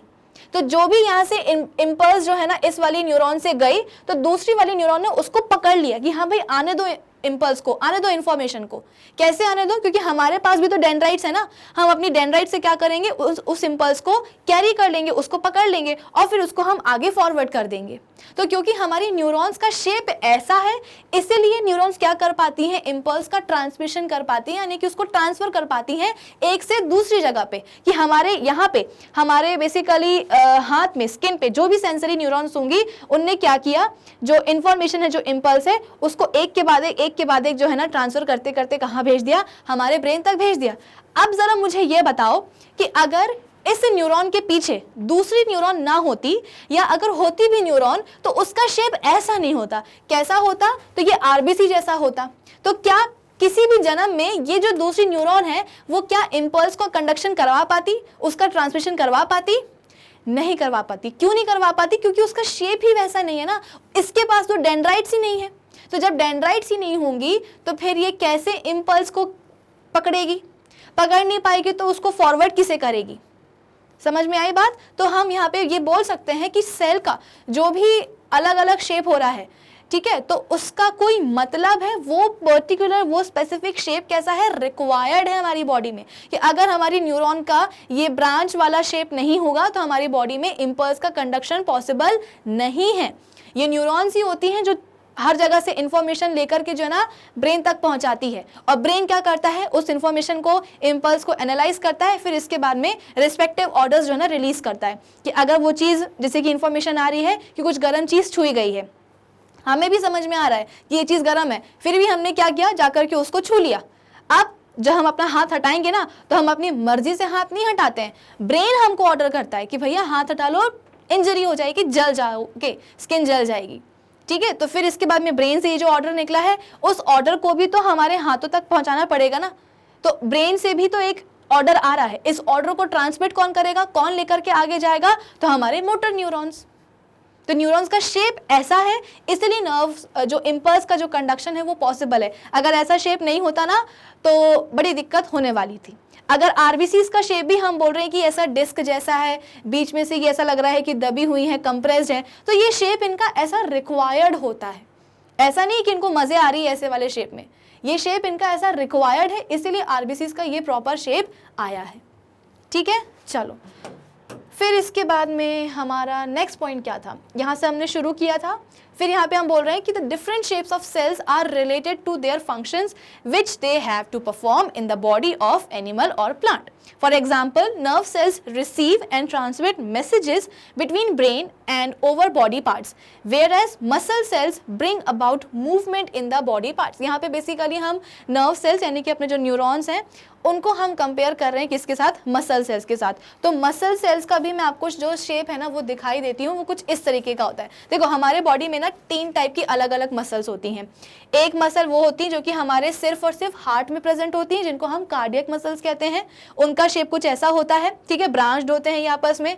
फिर इसके बाद में हमारी स्केलेटल मसल्स, जो कि हमारे बेसिकली हमारी वो वाली मसल्स जो कि हमारे स्केलेटन से अटैच्ड होती हैं, उनको हम कहते हैं स्केलेटल मसल्स, और उनका शेप होगा कुछ इस तरीके का। फिर हमारे इंटरनल ऑर्गन्स में, जैसे कि स्टमक में, इंटेस्टाइन में जो मसल्स होती हैं, भाई हमारे जो इंटरनल ऑर्गन्स है वो भी तो मसल्स के बने होते हैं ना, तो उनकी जो मसल्स हैं उनको हम कहते हैं क्या, स्मूथ मसल्स। तो स्मूथ मसल्स की जो फाइबर्स है, हाँ एक चीज़ और, जो मसल सेल्स है ना वो आपको, जब आप उनको माइक्रोस्कोप के नीचे रख के देखोगे ना, आपको लगेगा कि ये फाइबर्स हैं, यानी कि कुछ थ्रेड लाइक आपको उनकी अपीयरेंस दिखेगी, इसीलिए मसल सेल्स को हम मसल फाइबर्स भी बोलते हैं। तो यहाँ पे आपको जो स्मूथ मसल्स हैं उसके जो सेल्स हैं वो कुछ इस तरीके के दिखाई देंगे। तो न्यूरॉन और मसल सेल्स में फ़र्क है कि नहीं है? ये फ़र्क क्यों आ रहा है, मतलब इनकी शेप में फ़र्क क्यों आ रहा है? क्योंकि इनका ये स्पेसिफिक शेप हमको रिक्वायर्ड है, हमारी बॉडी में इस चीज़ की ज़रूरत है, इसलिए ये पर्टिकुलर शेप आया है। आई बात समझ में? चलो फिर इसके बाद में, अच्छा जैसे हमने बात करी थी कि इसकी नर्व सेल की, इसको क्या करना है, इम्पल्स का या इन्फॉर्मेशन का कंडक्शन करवाना है। तो इसीलिए हम बोल रहे हैं कि ऊपर भी ब्रांचेज हैं, नीचे भी ब्रांचेज हैं, है ना। एक तरफ से ये इकट्ठा करती है और दूसरे साइड से ये क्या करती है, दूसरे न्यूरॉन को दे देती है। लेकिन जब हम बात करते हैं हमारे मसल सेल्स की या मसल फाइबर्स की, तो मसल फाइबर्स के पास ऐसा शेप क्यों नहीं होता, क्यों इनकी कोई ब्रांचेज नहीं होती? क्योंकि हमारी मसल सेल्स को जो है ना किसी तरह का कोई कंडक्शन नहीं करवाना होता। न्यूरॉन को या नर्व सेल को इम्पल्स का कंडक्शन करवाना है, इसलिए उसका शेप ऐसा है। मसल सेल के पास क्यों नहीं है ऐसा शेप? क्योंकि हमारी मसल सेल्स को कोई भी कंडक्शन की जरूरत नहीं है, उनको तो क्या करना है, उनको तो कॉन्ट्रैक्ट करना है और रिलैक्स करना है। मसल के कॉन्ट्रैक्शन और रिलैक्सेशन से ही हमारी बॉडी का मूवमेंट होता है। हमारी ये जो स्केलेटल मसल्स है ना, अगर ये कॉन्ट्रैक्ट और रिलैक्स करना छोड़ देना तो हमारे बॉडी का मूवमेंट हो ही ना पाए। कभी कभी आपने देखा होगा कि हम गिर जाते हैं या इंजरी हो जाती है, या सोते टाइम जो है ना हमारा पोस्चर गलत होता है तो मसल पुल हो जाता है ना, एक स्टिफनेस आ जाती है मसल में कि कभी गर्दन की नस चढ़ गई है। वो जो नस चढ़ना है ना उसको बेसिकली हम क्या बोलते हैं, मसल पुल बोलते हैं, ठीक है ना। तो यहाँ पे स्ट्रेन आ गया है, यहाँ पे थोड़ा सा स्ट्रेन हो गया है ना, तो कभी कभी गिर गए हैं, तो गिरने से कोई खून वगैरह तो नहीं बहा, हड्डी भी नहीं टूटी, लेकिन फिर भी जो है ना उस पर्टिकुलर रीजन में दर्द होता है। तो क्यों? क्योंकि वहाँ की जो मसल है, मसल के जो सेल्स हैं वो डैमेज हो जाते हैं। तो सपोज हम बोलते हैं कि हम गिरे तो हमारे हाथ में जो है ना लग गई और यहाँ की जो मसल के सेल हैं वो डैमेज हो गए। अब क्या हुआ भाई, सेल्स हैं, टाइम तो लगेगा ना रिकवर होने में, अगर डैमेज हो गए हैं तो।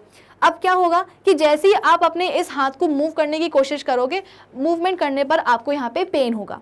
क्यों पेन होगा? क्योंकि यहाँ पे अभी जो मसल्स हैं उसके जो सेल्स हैं वो डैमेज हो गए हैं, तो वो प्रॉपरली जो है ना काम नहीं कर पा रहे हैं, वो प्रॉपरली कॉन्ट्रैक्ट और रिलैक्स नहीं कर पा रहे हैं।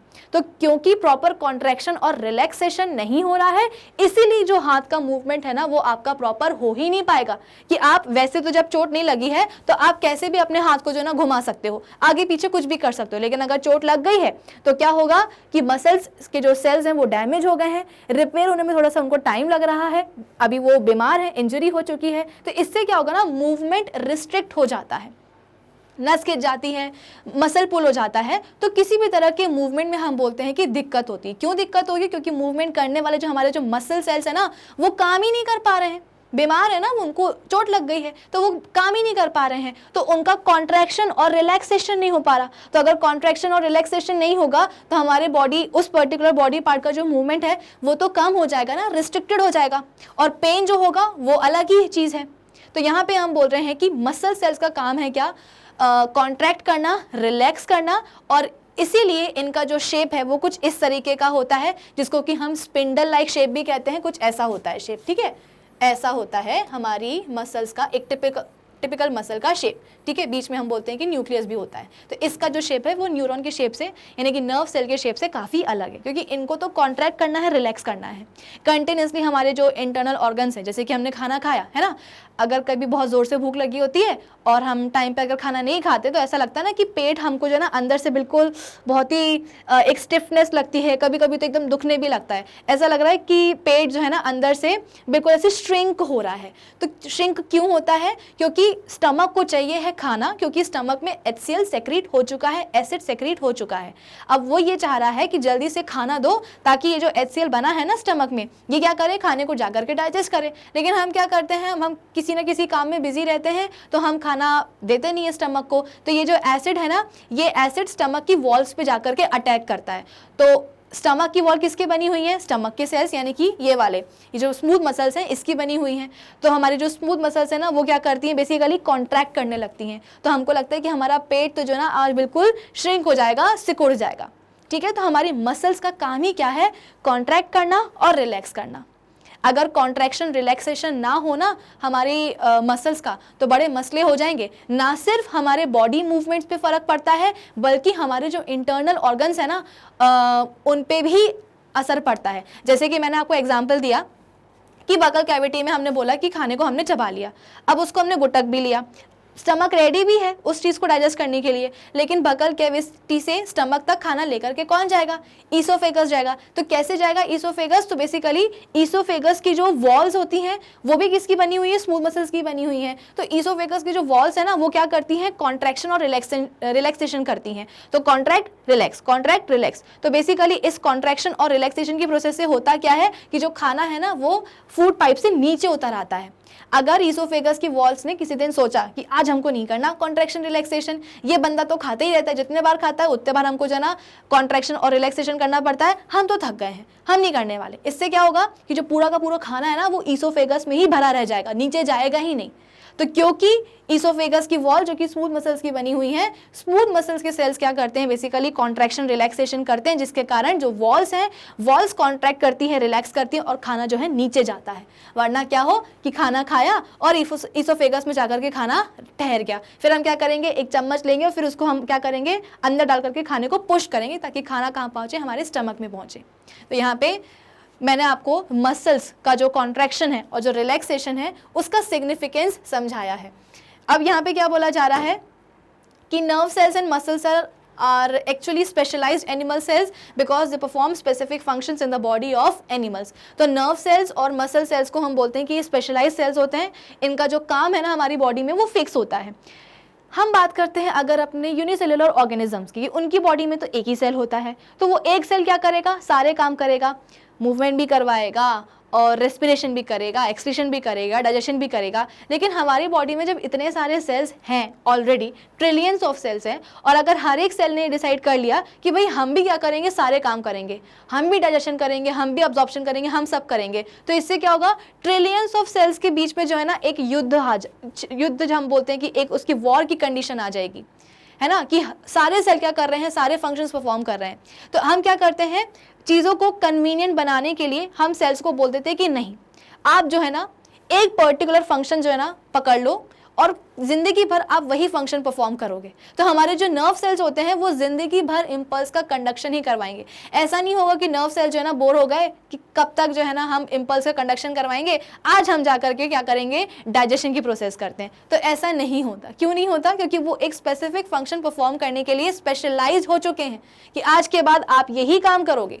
नर्व सेल है तो आप इम्पल्स का कंडक्शन ही करोगे, मसल सेल हो तो क्या करोगे, कॉन्ट्रैक्शन और रिलैक्सेशन ही करोगे। ये नहीं कि पहुंच गए डाइजेशन के लिए, ऐसा नहीं होता है, ठीक है। तो इसीलिए बोला गया है कि नर्व सेल्स और जो मसल सेल्स हैं, these are specialised cells in our bodies. Some of the specialised animal cells and plant cells are shown in figure. कहाँ गया फिगर? हाँ, तो ये न्यूरॉन हो गया, ये हमारी क्या हो गई, आरबीसीज हो गई, ठीक है। फिर इसके बाद में इनके बारे में तो मैंने आपको बता ही दिया है। Cells are different in shapes and sizes so that they can perform different functions. We say that the cells are specialized to do different jobs. All the cells shown in the previous figure are specialized cells. यानी कि smooth muscle cell, skeletal muscle fibers है ना, ये सब कैसे होते हैं, specialized cells ही हैं. Each one of these cells is adapted to perform some specific functions. तो इनके पास बेसिकली ये जितने भी सेल्स मैंने आपको दिखाए हैं, ये बेसिकली एक सर्टेन फंक्शन परफॉर्म करने के लिए क्या हो गए हैं, इनके पास कुछ एडाप्टेशंस आ गई हैं और उन्हीं एडाप्टेशंस की हेल्प से ये एक स्पेसिफिक फंक्शन परफॉर्म करते हैं, ठीक है। चलो फिर इसके बाद में for example some cells protect the body parts, some cells help in removing body parts, some cells help in sending messages from brain to body parts and so on. The human body is made up of about 20 different types of cells and each type of cell performs different functions. Human body की अगर हम बात करें तो हमारी body जो है ना 20 अलग अलग टाइप के सेल से बनी होती है और हर एक टाइप जो है वो डिफरेंट फंक्शन परफॉर्म करने के लिए बेसिकली प्रेजेंट होता है. Some of the examples of animal cells और human body cells are nerve cell, जिसको कि हम न्यूरॉन भी बोलते हैं, मसल सेल जिसके बारे में मैंने आपको बताया, epithelial cell, red blood cell, white blood cell यानी कि वही WBCs, bone cells and cartilage. जो हमारी जितनी भी बोन्स और कार्टिलेज है ना, ये सब भी किसके बने होते हैं, सेल्स के ही बने होते हैं. मैंने आपको बताया ना कि एक लिविंग ऑर्गेनिज्म की बॉडी को बनाने के लिए कौन इन्वॉल्व होता है, सेल्स ही इन्वॉल्व होते हैं. तो अगर आपको अपनी बॉडी में मसल्स दिखाई दे रही हैं तो वो किसकी बनी है, सेल्स की बनी है. बोन्स और कार्टिलेज दिखाई दे रहे हैं तो वो किसके बने हैं, सेल्स के बने हैं. ब्लड है तो ब्लड किसका बना है, सेल का बना है. तो जितनी भी चीज़ें ऊपर से लेकर नीचे तक आपको जो भी दिखाई दे रही है आपकी बॉडी के अंदर या बाहर जो भी है, स्किन भी हमारी किसकी बनी है, सेल की ही बनी है. सब कुछ किसने बनाया है, सेल्स ने ही बनाया है. The shape of a cell helps in its functioning. For example, a nerve cell is very long and has wire-like projections coming out of it. The large length of the nerve cell makes it carry messages over long distances in the body. जैसे कि हमने nerve cell की अगर हमने बात करी है तो नर्व सेल हमने ये तो समझ में आ गया कि उसके पास जो ब्रांचेस हैं वो क्यों हैं, तो इम्पल्स का कंडक्शन कराने के लिए है. लेकिन इतनी लेंथ क्यों है नर्व सेल की, ताकि हम बोलते हैं कि लंबे लंबे डिस्टेंसेस तक जो नर्व सेल हैं वो क्या करें, इम्पल्स का ट्रांसमिशन कर पाएँ, उसका कंडक्शन कर पाएँ, है ना. And the wire like projections of the nerve cell help in to make many contracts with the with other nerve cells so that the messages from the brain can be sent to all the parts of the body। जैसे कि मैंने आपको बताया कि जो भी branches उसकी निकली हुई हैं, तो क्यों निकली हुई हैं ब्रांचेस एक नर्व सेल की, ताकि वो एक दूसरे नर्व सेल के साथ जो है ना कांटेक्ट कर पाए कि हाँ सुनो, हमने जो है ना यहाँ से इंपल्स ले ली है, अब हम तुमको भेज रहे हैं पीछे। तो पीछे वाला नर्व सेल क्या करेगा, अपनी इन्हीं ब्रांचेस के थ्रू आगे वाले नर्व सेल से इंपल्स को या इन्फॉर्मेशन को ले लेगा और फिर उसको नेक्स्ट वाले में भेज देगा। ठीक है, फिर इसके बाद में क्या है, thus the nerve cells are long and have projections so that they can make contacts with many other nerve cells and carry messages over long distances। तो यहाँ पे इनने समराइज कर दिया है कि जो नर्व सेल है वो ब्रांच्ड क्यों है, लंबा क्यों है, ताकि ब्रांचेस उसमें इसलिए निकली हुई हैं ताकि वो दूसरे नर्व सेल्स के साथ जो है ना कांटेक्ट कर पाए, और लंबा क्यों है, ताकि लंबे लंबे डिस्टेंसेस तक वो इंफॉर्मेशन को या इम्पल्स को कंडक्ट करवाएं। किसके बीच में, brain and other parts of the body. तो यहाँ पे एक सुंदर सा GIF आपको दिखाई दे रहा होगा, GIF तो नहीं है, एक छोटी सी इमेज है कि यहाँ पे हम बोलते हैं कि जो भी इम्पल्स हैं वो नर्व ने क्या किया है, नर्व सेल ने कि अपने डेंड्राइट से ली है, फिर ये जो इम्पल्स है वो धीरे धीरे धीरे देखो ये आगे जा रही है और फाइनली कहाँ चली जाएगी, इन एक्सॉन्स में चली जाएगी, और फिर इस एक्सॉन के बाद में जो दूसरी न्यूरॉन होगी वो इस इम्पल्स को जो है ना कैरी फॉरवर्ड करेगी। And we say that nerve cells are specially adapted to transmit messages। इनका काम ही यही होता है। Since nerve cells receive and transmit messages, they help to control the coordination,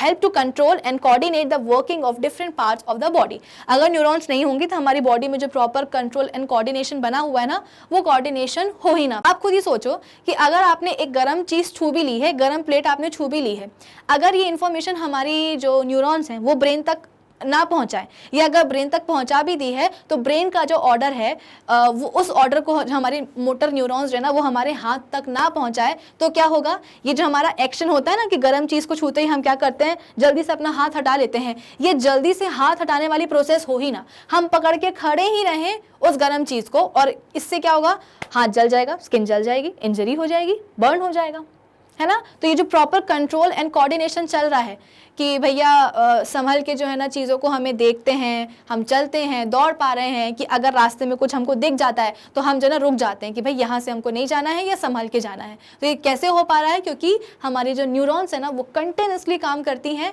और इम्पल्सेस जो है ना ब्रेन तक पहुँचाती हैं, और फिर ब्रेन क्या करता है, उसके अकॉर्डिंग ऑर्डर्स जो है रिलीज़ करता है। ठीक है, चलो फिर इसके बाद में क्या है, muscle cells are specially adapted for movement। This happens as follows: the muscle cells have a special property that they can contract and relax। When the muscle cells contract, they shorten in length। obvious सी बात है, जब वो muscle cells हमारे जब क्या करेंगे, contract करेंगे, तो हम बोलते हैं कि ये छोटे हो जाते हैं लेंथ में, है ना।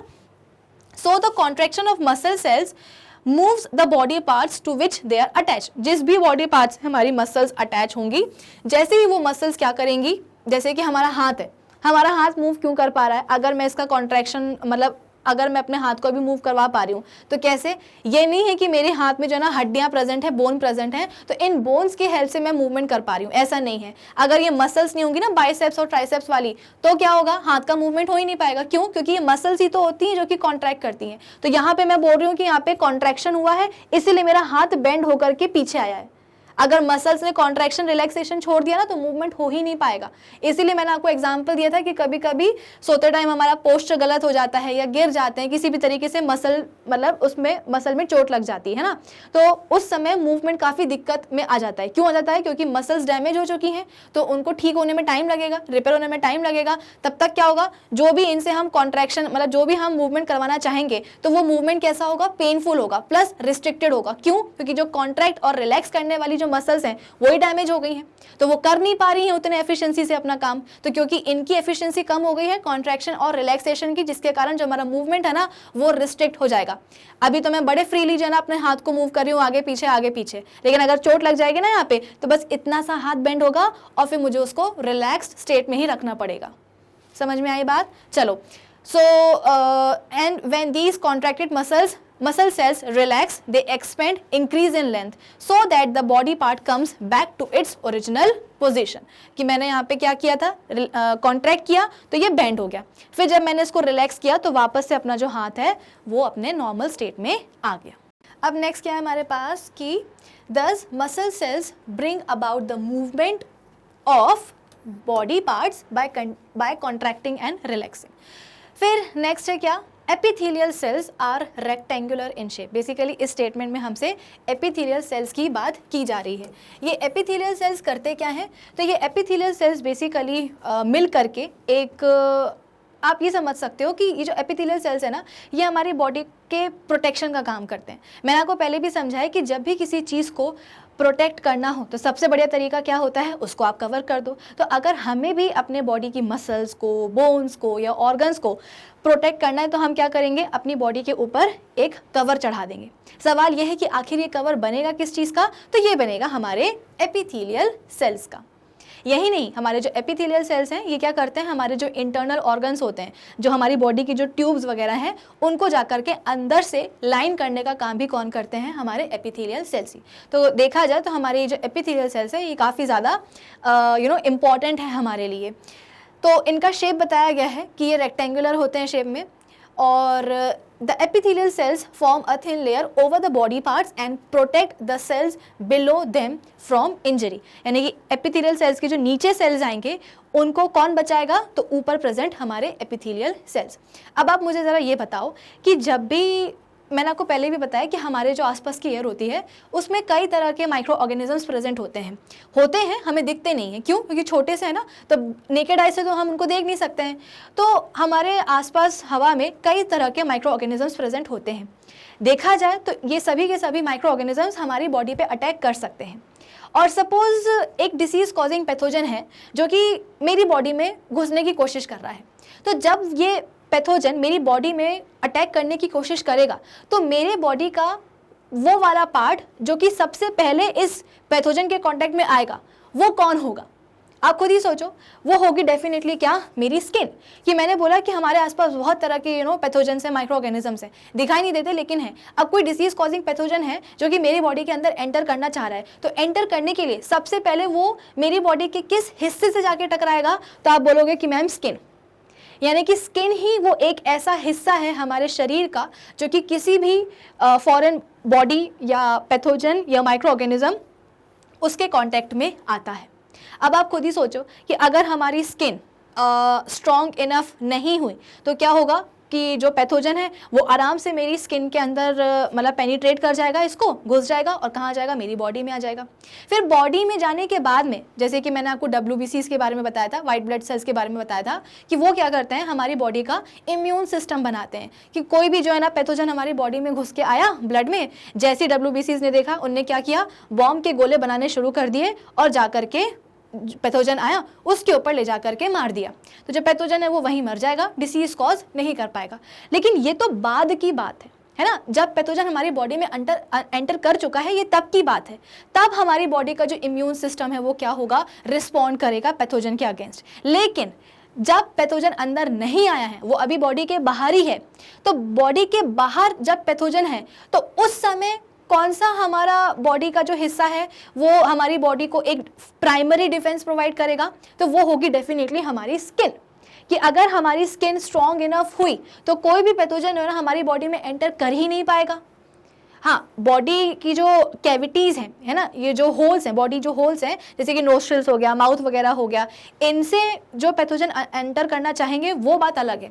लेकिन अगर मैं बात करूं कि नॉर्मल तरीके से हमारे आसपास इतने सारे डिसीज़ कॉजिंग पैथोजन्स हैं, तो हम डेली बेसिस पे बीमार क्यों नहीं पड़ते हैं, हमें डेली बेसिस पे इन्फेक्शंस क्यों नहीं होते हैं? क्यों? क्योंकि हमारी बॉडी की जो स्किन है ना वो काफ़ी मजबूत है, वो उन पैथोजन्स को अंदर आने ही नहीं देती। इसका मतलब क्या कि हमारी जो स्किन है ना वो एक फर्स्ट डिफेंस प्रोवाइड करती है, किससे, हमारी बॉडी को प्रोवाइड करती है पैथोजन्स के अगेंस्ट। ठीक है, तो जैसे कि मैंने आपको बताया कि हमारे जो एपिथेलियल सेल्स है ये क्या करेंगे, हमारी बॉडी की एक कवरिंग बना देंगे। हमारी बॉडी की कवरिंग है कौन, स्किन। इसका मतलब क्या कि हमारे जो एपिथेलियल सेल्स हैं वो क्या करते हैं, हमारी स्किन को बनाते हैं। ठीक है, अब यहाँ पे लिखा गया है कि एपिथेलियल सेल्स जो है ना वो रेक्टेंगुलर शेप के होते हैं, जबकि ऐसा नहीं है, एपिथेलियल सेल्स कई शेप के होते हैं। जैसे कि यहाँ पे सिंपल क्यूबॉइडल एपिथेलियम है, जिसके की जो एपिथेलियल सेल्स हैं वो कैसे होते हैं, क्यूब लाइक होते हैं, है ना। इनका शेप देखो क्यूब लाइक होता है। फिर इसके बाद में हमारे पास स्क्वैमस, सिंपल स्क्वैमस एपिथेलियम भी होती है, जिसके जो सेल्स हैं वो कैसे होते हैं, चपटे होते हैं। जैसे कि फ्लोर पे टाइल्स लगी होती है ना, वैसे ही ऐसे चपटे चपटे एपिथेलियल सेल्स मिलके क्या बनाते हैं, सिंपल स्क्वैमस एपिथेलियम बनाते हैं। फिर इसके बाद में हमारे पास सिंपल कॉलमनर एपिथेलियम भी होती है, जिसके जो एपिथेलियल सेल्स हैं वो कैसे होते हैं, कॉलम लाइक, है ना, लंबे लंबे जैसे पिलर होते हैं ना, कुछ इस तरीके के। फिर इसके बाद में एक होती है स्ट्रेटिफाइड स्क्वैमस एपिथेलियम, जिसके जो सेल्स हैं वो ऐसे चपटे होंगे, फ्लैट होंगे, लेकिन ये चपटे चपटे सेल्स एक दूसरे के ऊपर आते जाएंगे और एक बहुत ही मोटी लेयर बना लेंगे। अभी अभी मैंने आपको समझाया था कि हमारी जो स्किन है इसको मजबूत होना पड़ता है, इसको टफ होना पड़ता है, तभी ये किसी भी पैथोजन की एंट्री को रिस्ट्रिक्ट कर सकती है या उसको रोक सकती है। आप खुद सोचो, अगर हमारी स्किन पतली हो गई तो क्या होगा, कोई भी पैथोजन आसानी से स्किन के अंदर घुस जाएगा और हमारे ब्लड में एंटर कर जाएगा। अब अगर ब्लड में एंटर करने के बाद WBCs के पास उनके अगेंस्ट एंटीबॉडीज़ हैं, बॉम्ब के गोले हैं, तो ठीक है। अगर नहीं है तो क्या होगा, पहले तो हमारे इम्यून सिस्टम को बनाने पड़ेंगे वो बॉम्ब के गोले, तब तक क्या होगा, वो पैथोजन ऑलरेडी हमारी बॉडी में इन्फेक्शन कॉज कर चुका होगा, बीमारी हो जाएगी, इन्फेक्शन हो जाएगा। तो इसीलिए हमारी स्किन को क्या होना चाहिए, मजबूत होना चाहिए। और मजबूत तभी होगी हमारी स्किन जब वो किसकी बनी होगी, स्ट्रेटिफाइड स्क्वैमस एपिथेलियम की बनी होगी। तभी हमारी स्किन कैसी होगी, थोड़ी सी टफ होगी, ताकि कुछ भी अंदर घुसने की कोशिश करे तो वो घुस ना पाए, पेनिट्रेट इतने आसानी से ना कर पाए। आप खुद सोचो, अगर केवल सिंपल स्क्वैमस एपिथेलियम प्रेजेंट है हमारी स्किन में तो क्या होगा, सारे सेल्स एकदम चपटे चपटे से हैं, एक ही लेयर है, मतलब कि सभी सेल्स ने क्या किया है, एक लेयर बना करके रखी है। तो उस हिसाब से जो हमारी स्किन है वो तो बहुत सेंसिटिव हो जाएगी, बहुत पतली होगी, काफ़ी थिन होगी।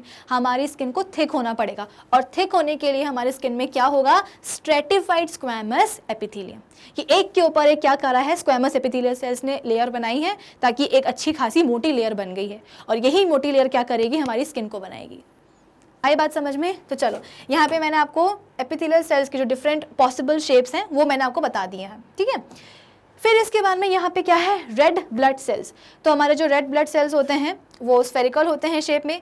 RBCs की यहाँ पे बात हो रही है। आप सोचोगे कि मैम RBC का काम क्या होता है, तो RBC का काम है ऑक्सीजन को कैरी करना। जैसे कि मैंने आपको पहले भी बताया कि रेस्पिरेशन या ब्रीदिंग की प्रोसेस हमारे लिए बड़ी इंपॉर्टेंट है। हमारे हर एक बॉडी सेल को क्या चाहिए है, ऑक्सीजन चाहिए है। तो ये ऑक्सीजन कहाँ से मिलेगी, हमारे एटमॉस्फेयर में इतनी सारी ऑक्सीजन है, हम क्या करते हैं, उसको अपनी बॉडी के अंदर लेकर के आते हैं। कैसे, तो हमने इनहेल किया, इनहेल करने के दौरान पे जो ऑक्सीजन है वो हमारी फेफड़ों में यानी कि लंग्स में आ गई है। अब सवाल ये है कि लंग्स में जो ऑक्सीजन भरी हुई है उसको डिफरेंट बॉडी सेल्स तक कौन पहुंचाएगा।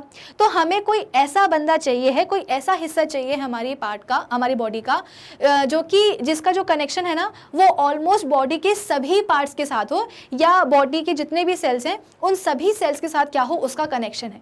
तो बेस्ट कौन है, ब्लड। ब्लड तो भाई हर बॉडी के पार्ट तक जाता है, बॉडी के हर सेल तक जाता है। तो इसलिए ब्लड के ऊपर ये रिस्पॉन्सिबिलिटी आ जाती है कि भाई लंग्स में जो भी ऑक्सीजन है आपको क्या करना है, उस ऑक्सीजन को अपने ऊपर बिठाना है और उसको बिठा करके हर एक बॉडी सेल तक क्या करना है, उसको ट्रांसफ़र करवाना है। तो ब्लड में भी कौन, तो ब्लड में जो RBCs होती हैं वो ही ऑक्सीजन को क्या करती हैं, कैरी करने का काम करती हैं, ट्रांसफ़र करने का काम करती हैं, ठीक है। चलो, फिर वाइट ब्लड सेल्स, इनका हम बोलते हैं कि कुछ इरेगुलर शेप होता है, कोई डेफिनेट इनका ऐसा शेप नहीं होता, हर किसी शेप में हम बोलते हैं कि ये प्रेजेंट होती हैं। WBCs भी हम बोलते हैं कि कई टाइप के होते हैं, मोनोसाइट, इओसिनोफिल, बेसोफिल, यूट्रोफिल, लिम्फोसाइट्स। इनके बारे में आप क्लास 9th में जाकर के डिटेल में पढ़ोगे, ठीक है। अभी नाम याद रख सकते हो तो रख लो, कोई दिक्कत की बात नहीं है। चलो, अब इसके बाद में नेक्स्ट पॉइंट क्या है हमारे पास, white blood cells eat up और kill bacteria which enter the blood and save us from many diseases. इसके ऊपर हम ऑलरेडी डिस्कशन कर चुके हैं। अब some of the important plant cells are epidermal cells, xylem cells, phloem cells and photosynthetic cells. तो ये अभी तक तो हम जो भी बात कर रहे थे, नर्व सेल की, मसल सेल की, है ना, एपिथेलियल सेल्स की, वो सब किसके सेल्स हैं, वो एनिमल्स के सेल्स हैं। अब हम बात करते हैं किसकी, प्लांट्स की, ठीक है। तो प्लांट्स में भी हम बोलते हैं कि बहुत सारे इंपॉर्टेंट सेल्स होते हैं, जैसे कि जाइलम हो गया, फ्लोएम हो गया और एपिडर्मल सेल्स हो गए, जिसके बारे में मैंने आपको पहले भी बताया है कि भाई हमारे पास तो, एनिमल्स के पास तो फिर भी इतनी ये पॉसिबिलिटी है हमारे साथ कि अगर हमें कोई भी वेदर कंडीशन या क्लाइमेट क्लाइमेटिक कंडीशन अच्छी नहीं लग रही तो हम क्या कर सकते हैं, या तो माइग्रेशन कर लेंगे, एक जगह से दूसरी जगह चले जाएंगे, या फिर अगर हमारे पास घर है तो हम उस घर में जाकर के बैठ जाएंगे, शेल्टर को हम ऑक्यूपाई कर लेंगे कि भाई हमको वो चीज़ अच्छी नहीं लग रही है, हमको तेज़ गर्मी अच्छी नहीं लग रही, तो हम अपने घर में बैठे हुए, हम बाहर ही नहीं निकलेंगे। लेकिन जब हम बात करते हैं अपने प्लांट्स और ट्रीज़ की, तो उनके पास तो एज सच ये भी ऑप्शन नहीं होता है। उनको तो जहाँ एक बार आपने प्लांट कर दिया, उनको सारी ज़िंदगी वहीं रहना है और वहीं खड़े रह कर के उनको एडवर्स क्लाइमेटिक कंडीशन से और पैथोजन के अटैक से क्या करना है, खुद को प्रोटेक्ट करना है। तो इसके लिए उनकी बॉडी के ऊपर भी एक कवरिंग होती है, जो कि किसकी बनी होती है, बेसिकली एपिडर्मल सेल्स की बनी होती है। एपी मतलब ऊपर, और डर्मल वर्ड आया है डर्मिस से, और डर्मिस का मतलब होता है क्या, स्किन। ठीक है, तो बेसिकली हम बोलते हैं कि प्लांट्स के पास भी एपिडर्मल सेल्स होते हैं, जो कि प्लांट्स की एपिडर्मिस बनाती है, और यही एपिडर्मिस हमारे प्लांट्स को अलग अलग अनफेवरेबल कंडीशन से प्रोटेक्ट करती है। फिर इसके बाद में हम सबको पता है कि भाई हमारे प्लांट्स क्या करते हैं, पानी को अब्जॉर्ब करेंगे, है ना। तो पानी को अब्जॉर्ब कौन करते हैं, प्लांट का कौन सा पार्ट करता है, तो रूट्स, है ना। रूट्स क्या करती हैं, पानी को अब्जॉर्ब करती हैं। अब रूट्स ने तो पानी को अब्जॉर्ब करके अपने पास रख लिया, अब ऊपर सबसे ऊपर जो पत्ती है उसको पानी की रिक्वायरमेंट है। सवाल ये है कि रूट्स के पास तो पानी है, ऐसा नहीं कि प्लांट के पास पानी नहीं है, बिल्कुल है, रूट्स ने अब्जॉर्ब कर लिया है, लेकिन ऊपर जो सबसे ऊपर जो पत्ती है, जो लीफ है, उसको पानी सप्लाई कौन करेगा, कौन वहां तक पहुंचाएगा। तो इसके लिए आते हैं कौन, हमारे जाइलम सेल्स, जो कि कुछ इस तरीके के दिखते हैं।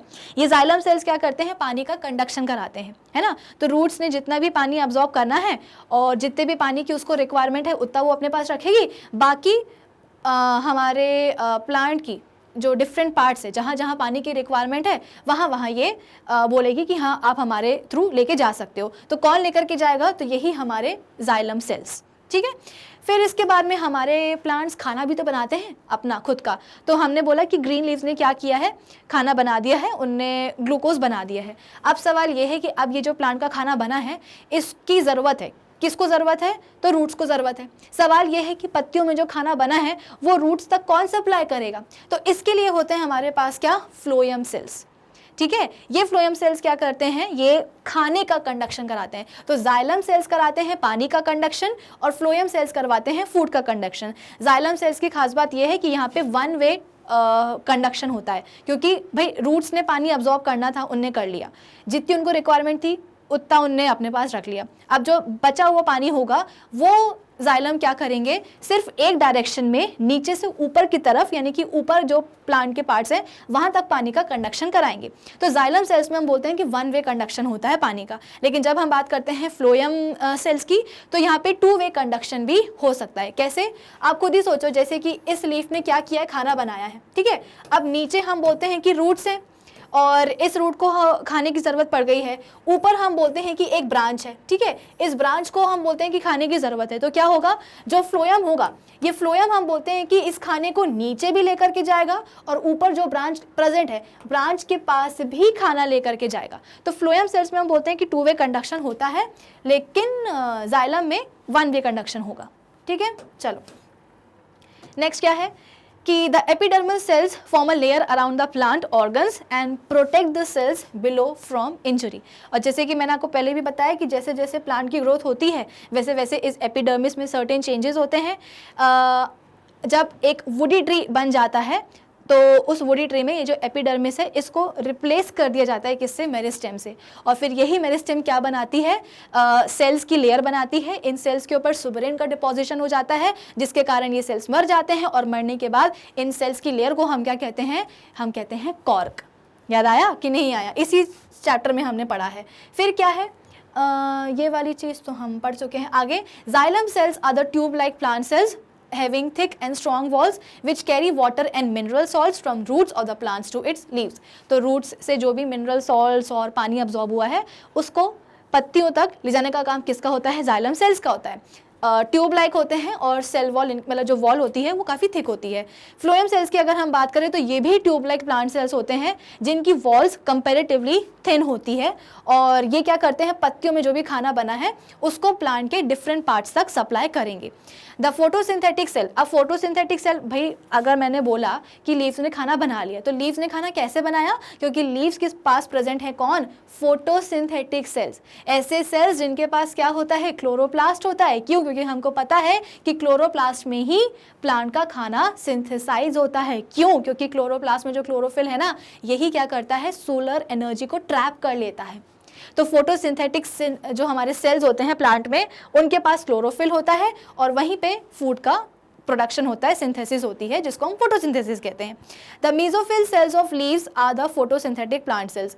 और हम बोलते हैं कि लीफ में जो मेसोफिल सेल्स हैं, सेल्स का यहाँ पे नाम बताया गया है मेसोफिल, ये क्या होते हैं, हमारे प्लांट सेल्स के, मतलब प्लांट के फोटोसिंथेटिक सेल्स होते हैं, ठीक है।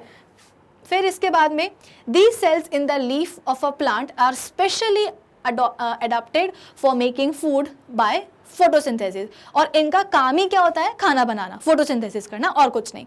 ऑल द सेल्स और different shapes which we have described above are those which are present in the bodies of multicellular animals and plants. They are not capable of independent existence. अब देखो क्या हुआ, हमने यूनिसेलुलर ऑर्गेनिजम्स में ये बोल दिया कि उनका जो एक सेल होता है ना, वो सेल्फ सफिशिएंट होता है, वो सारे काम खुद कर लेगा, रेस्पिरेशन, एक्सक्रीशन, न्यूट्रिशन, डाइजेशन, सब कुछ वो कर लेगा। लेकिन जब हम बात करते हैं किसकी, मल्टी सेलुलर सेल्स की, तो माना इन ऑर्गेनिजम्स में कई सारे सेल्स होते हैं और वो सेल्स कैसे होते हैं, स्पेशलाइज्ड होते हैं एक टाइप का काम करने के लिए। कि हम बोल रहे हैं कि फोटोसिंथेटिक सेल है लीव्स के पास, तो वो सिर्फ फोटोसिंथेसिस करेंगे। तो अगर ऐसे सेल को आप प्लांट की बॉडी से बाहर निकाल दो, तो ये जो सेल्स होंगे ना, ये अकेले खुद कुछ भी नहीं कर पाएंगे, ये एग्जिस्ट ही नहीं कर पाएंगे।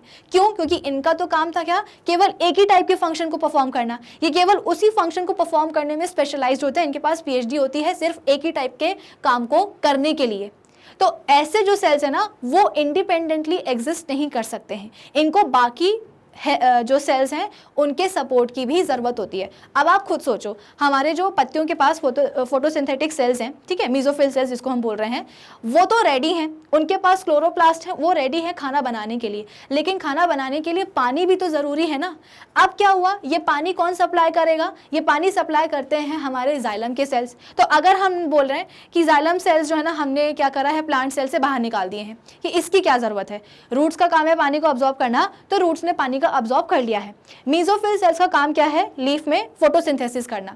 तो मेसोफिल सेल्स हैं और रूट्स के पास अपने रूट सेल्स हैं, बीच के जो जाइलम सेल्स हैं उनको हमने हटा दिया। अब क्या हुआ, अब मेसोफिल सेल्स बैठे हुए हैं कि कोई हमको पानी तो ला करके दे, तब तो हम क्या करेंगे, फोटोसिंथेसिस की प्रोसेस को कंटिन्यू कर पाएंगे, तभी जो है ना खाना बन पाएगा। लेकिन पानी पहुंचाने वाला, रूट्स से पानी पहुंचाने वाले जो जाइलम सेल्स हैं उनको तो हमने हटा ही दिया ना। तो बिना जाइलम सेल्स के कॉपरेशन के जो बेसिकली हमारे मेसोफिल सेल्स हैं, वो भी अपना काम नहीं कर पाएंगे। तो कहने को तो स्पेशलाइज हो चुके हैं वो एक ही टाइप का काम करने के लिए, लेकिन उस काम को करने के लिए उनको सपोर्टिंग सेल्स की भी ज़रूरत होती है। बिना बाकी के सेल्स के वो काम अपना नहीं कर सकते। कि चलो पत्तियों ने खाना बना तो दिया, लेकिन अब इसको पहुंचाएगा कौन? क्यों? क्योंकि जो पहुंचाने वाले, जो कंडक्शन करने वाले जो फ्लोएम सेल्स हैं, उनको तो हमने हटा दिया।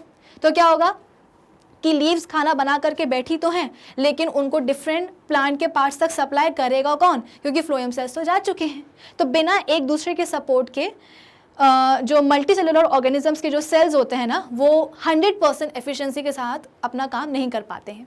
ठीक है, चलो फिर इसके बाद में, और ना ही हम बोलते हैं कि वो इंडिपेंडेंट एग्जिस्टेंस के में होते हैं, कि आपने जो है ना उनको बॉडी से बाहर निकाल दिया और बोला कि अब तुम जो है ना एक इंडिविजुअल ऑर्गेनिज्म की तरह बिहेव करो, तो ये नहीं होगा। हमने यूनिसेलुलर ऑर्गेनिज्म में बात करी थी कि उनकी बॉडी में जो एक सेल होता है ना, वो एक कंप्लीट ऑर्गेनिज्म होता है, लेकिन ऐसा केस आपको मल्टी सेलुलर ऑर्गेनिज्म में दिखाई नहीं देगा। आई बात समझ में? चलो फिर नेक्स्ट क्या है हमारे पास, the shape of an amoeba cell is irregular. Amoeba cell का जो शेप है वो कैसा होता है? इरेगुलर होता है। In fact the amoeba cell has no fixed shape. Amoeba cell keeps on changing its shape continuously, यानी कि इसका जो शेप है इरेगुलर होता है। इरेगुलर शेप हम क्यों बोल रहे हैं, वो इसलिए बोल रहे हैं क्योंकि कंटिन्यूसली ये अपना शेप चेंज करता ही रहता है। भाई ले दे करके एक ही सेल है अमीबा के पास, तो वो जो सेल है ना वो अपनी मर्जी का मालिक होता है, उसको जो शेप अक्वायर करना है वो शेप अक्वायर कर लेगा, उसको किसी से परमिशन लेने की जरूरत नहीं है। क्यों? क्योंकि एक अकेले ही है ना। The shape of an amoeba changes because amoeba can make its cytoplasm flow in any direction it wants to। सवाल यह है कि आखिर अमीबा अपना शेप चेंज क्यों कर पा रहा है अमीबा का सेल? क्योंकि अमीबा के सेल के अंदर जो साइटोप्लाज्म है ना, तो वो साइटोप्लाज्म हम बोलते हैं कि वो उसको वो फ्लो करवा सकता है। और फ्लो भी कैसे वो करवाएगा? किसी भी डायरेक्शन में। कैसे? तो देखो इधर पे, यहाँ पे हम बोल रहे हैं कि अमीबा के पास एक उसका कोई फूड प्रेजेंट है। सपोज यहाँ पे हम बोलते हैं कि अमीबा के पास क्या है, उसका एक खाना है। अब ये खाना क्या है, उसकी बॉडी के बाहर है। अमीबा को लगी भूख, तो अमीबा क्या सोचेगा, ये जो खाना है हमारी बॉडी के अंदर आ जाए। कैसे आ जाए, तो अमीबा का सेल के अंदर ये जो पूरा साइटोप्लाज्म है ना, इस साइटोप्लाज्म को अमीबा क्या करेगा, फ्लो करवाएगा। किस डायरेक्शन में, उसी डायरेक्शन में जिस डायरेक्शन में खाना है, और कुछ इस तरीके से फ्लो कराएगा कि फ्लो कराते कराते कराते इसके जो है ना 2 नकली पैर बन जाएंगे, और इन्हीं नकली पैर को हम क्या कहते हैं, सूडोपोडिया। पोडिया का मतलब होता है फीट और सूडो का मतलब होता है फॉल्स। तो नकली पैर बन जाएंगे। ऐसा नहीं है कि अमीबा के पास उसके सच के पैर हैं, लेकिन नकली पैर बन जाएंगे। कैसे बन पाएंगे, तो हमारा अमीबा के अंदर जो उसका साइटोप्लाज्म है ना, वो फ्लो करता है जिस भी डायरेक्शन में जिसमें अमीबा करवाना चाहता है। तो सपोज यहाँ पे खाना था और इसी डायरेक्शन में जो अमीबा है वो बेसिकली जिस डायरेक्शन में फूड है ना, उसी डायरेक्शन में वो चाहता है मूव करना। तो इसने अपने साइटोप्लाज्म को कुछ इस तरीके से फ्लो करवाया, और प्लस हम बोल रहे हैं कि इसके ऊपर जो सेल मेम्ब्रेन है, मतलब इसको कवर करने वाली क्या है, सेल मेम्ब्रेन है। और सेल मेम्ब्रेन के लिए हम बोलते हैं कि क्या होती है, ये फ्लेक्सिबल होती है। तो होगा क्या कि ये अपने साइटोप्लाज्म को कुछ इस तरीके से फ्लो करवाएगा कि इसके जो है ना 2 नकली पैर बन जाएंगे, जिसको हम कहते हैं सूडोपोडिया। और ये सूडोपोडिया क्या करेंगे, ऐसे धीरे धीरे धीरे धीरे जा करके ये जो पूरा फूड है ना, इसको जा करके ये कुछ इस तरीके से कवर कर लेंगे। और कवर कर लिया, इसका मतलब क्या कि ये जो फूड है ना, ये अल्टीमेटली कहाँ गया, अमीबा की बॉडी में। तो खाना यहाँ था, तो इसका साइटोप्लाज्म फ्लो हुआ कुछ इस तरीके से कि नकली पैर बन गए, फॉल्स फीट बन गए, सूडोपोडिया बन गए, और ये सूडोपोडिया क्या करेगा, खाने को जा करके कुछ इस तरीके से घेर लेगा और घेर करके अपनी बॉडी के अंदर ले आएगा। तो यहाँ पे हो गई क्या, अमीबा में न्यूट्रिशन की प्रोसेस, कि इसने खाना क्या करा है, खा लिया। समझ में आई बात। चलो फिर नेक्स्ट क्या है हमारे पास, the amoeba cells has finger like projections और varying lengths protruding out of its body which are called pseudopodia. Pseudopodia मतलब कि false feet. Amoeba can produce pseudopodia on any side by pushing the cytoplasm in that side. अब देखो ऐसा नहीं है कि pseudo जो अमीबा है वो अपने नकली पैर सूडोपोडिया केवल यहाँ बना सकता है। सपोज हम बोलते हैं कि अगर खाना यहाँ होगा तो अमीबा क्या करेगा, इधर की तरफ अपने साइटोप्लाज्म को फेंकेगा और यहाँ पे नकली पैर यानी कि सूडोपोडिया बना लेगा। तो जिस डायरेक्शन में अमीबा चाहता है वो उस डायरेक्शन में अपने साइटोप्लाज्म को फेंक करके सूडोपोडिया बना सकता है, और वो नकली पैर से वो क्या कर सकता है, मूवमेंट शो कर सकता है और अपने खाने को पकड़ भी सकता है। ठीक है, चलो इसलिए मैंने बोला था कि अमीबा का जो एक सिंगल सेल है ना, वो सेल्फ सफिशिएंट होता है, किसी की मदद की जरूरत नहीं है, सब कुछ कर रहा है वो।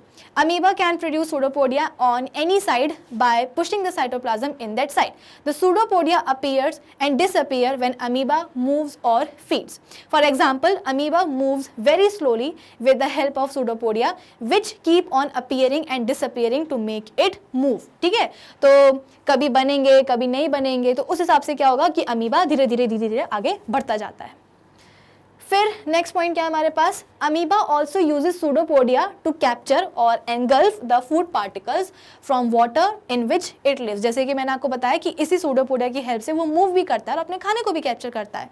दस amoeba derives 2 advantages by changing its shape. The changing of shape due to the formation of pseudopodia helps amoeba in movement and in capturing of food.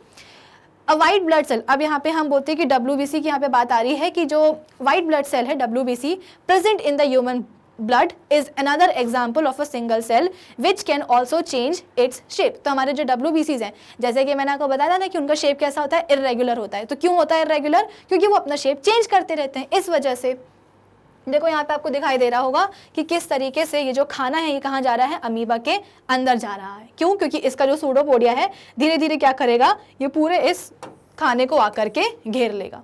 ठीक है, चलो नेक्स्ट क्या हमारे पास कि the difference between amoeba cell and white blood cells is that while amoeba cell is a full fledged organism capable of independent existence, white blood cells is merely a cell of a human blood which is not a full-fledged organism and hence cannot exist independently. हम बोल रहे हैं कि amoeba का जो cell है वो भी कैसा होता है, इरेगुलर होता है शेप में, वो अपना शेप चेंज कर लेता है। WBC के लिए भी हम बोल रहे हैं कि ये इरेगुलर होता है शेप में और अपना शेप चेंज कर सकता है, लेकिन दोनों में फ़र्क क्या है, फ़र्क ये है कि अमीबा का जो सेल है वो क्या है, एक फुल-फ्लेज्ड ऑर्गेनिज्म है।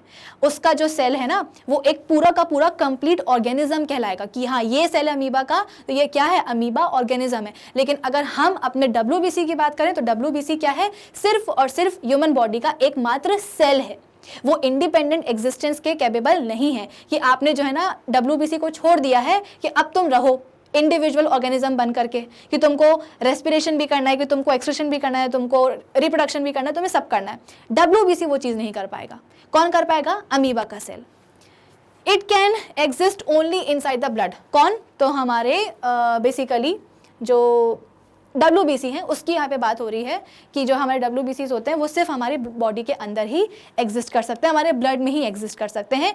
बाहर निकाल देंगे अगर हम अपने बॉडी से इनको, तो ये इंडिविजुअल या इंडिपेंडेंट ऑर्गेनिज्म की तरह बिहेव ये कर ही नहीं सकते हैं। तो यहाँ पे हमारे इस पूरे बड़े से टॉपिक का जो सेकेंड सब टॉपिक है वो होता है कंप्लीट, कि ऑर्गेनिजम्स जो है ना वो वैरायटी शो करते हैं किसमें, सेल के शेप में। अब सेल के जो डिफरेंट शेप्स आ रहे हैं इनका अपना ही अलग सिग्निफिकेंस है। क्या सिग्निफिकेंस है, मैंने आपको अभी अभी इस सब टॉपिक में समझाया कि अगर किसी सेल के पास उसका ब्रांच लाइक शेप है तो उसका एक अपना सिग्निफिकेंस है ना। अगर हमारे मसल सेल्स के पास फाइबर लाइक शेप है उनका, या स्पिंडल लाइक शेप है उनका, तो वो उसका अपना एक सिग्निफिकेंस है, ज़रूरी है वो शेप सेल के लिए। तो यहाँ पे हमारा जो सेकेंड सब टॉपिक है वो भी होता है कंप्लीट। अब हम आ जाते हैं अपने थर्ड सब टॉपिक पे, जो कि है क्या, variety in size of cells. तो अभी तक हमने सेल्स में वैरायटीज देखी थी उसके नंबर में और उनके शेप में। अब हम बात करेंगे उनके साइज की। तो यहाँ पे बोला जा रहा है कि the cells are of many different sizes. The cells in the living organisms may be as small as a millionth of a metre, जिसको कि हम माइक्रोमीटर या माइक्रॉन भी कहते हैं, और it may be as large as a few centimetres. यानी कि यहाँ पे आपको सेल्स के जो साइज है उसकी एक रेंज बताई जा रही है कि माइक्रोमीटर से लेकर के कुछ फ्यू सेंटीमीटर्स तक सेल का जो साइज है वो जा सकता है। अब सवाल ये है कि मैम ये माइक्रोमीटर या माइक्रॉन क्या होता है, तो इसको हम कुछ ऐसे समझ सकते हैं कि हमारे पास क्या है, एक रोप है। हमारे पास क्या है, एक रोप है। इस रोप को मैंने डिवाइड किया, तो डिवाइड करने से इसके दो हिस्से हो गए मेरे पास। अब इसका जो डिवीजन है ना वो मैंने और कंटिन्यू कुछ ऐसे किया कि इसके फर्दर मैं और हिस्से करती जा रही हूँ, है ना। इसको मैंने और तोड़ा रोप को, तो अब इसके 4 हिस्से हो गए, 1 2 3 और 4। फर्दर मैंने डिवीजन और कंटिन्यू रखा, तो जैसे जैसे मैं डिवीजन करते जाऊंगी वैसे वैसे इस रोप के और नंबर ऑफ पार्ट्स जो है बनते जाएंगे। मैं इस रोप को इतना डिवाइड करूं कि इसका क्या आ जाए, मेरे पास मिलियनथ पार्ट आ जाए, तो उसको हम बोलते हैं क्या, एक माइक्रॉन या माइक्रोमीटर। इसका एक कन्वर्जन यहाँ पे आपको प्रीवियस स्लाइड में भी देखने को मिलेगा कि एक माइक्रोमीटर क्या होता है, is 1 millionth of a metre which is 10 to the power -6 metre. यानी कि आपको 1 मीटर को इतना डिवाइड करना है कि उसका जो 1 मिलियनथ पार्ट है वो कितने के बराबर हो जाए, बेसिकली 1 माइक्रोमीटर के बराबर हो जाए। उसका जो 1 मिलियनथ पार्ट होगा ना उसको आप क्या बोलोगे, 1 माइक्रोमीटर बोलोगे। तो इसको आप ऐसे भी लिख सकते हो कि 1 micrometre is equals to 1/10 to the power जब -6 होती है ना, तो जब इसको हम नीचे लेकर के आते हैं तो जाकर के हम बोलते हैं कि इसका ये माइनस साइन हटता है। तो 1 2 3 4 5 6 मीटर, यानी कि जब आप 1 मीटर के इतने सारे हिस्से करोगे ना तो जाकर के क्या बनेगा, वो एक हिस्सा 1 माइक्रोमीटर कहलाएगा। आई बात समझ में। तो एक सेल का जो साइज है वो इतने से लेकर के कुछ फ्यू सेंटीमीटर्स तक डेफिनेटली जा सकता है।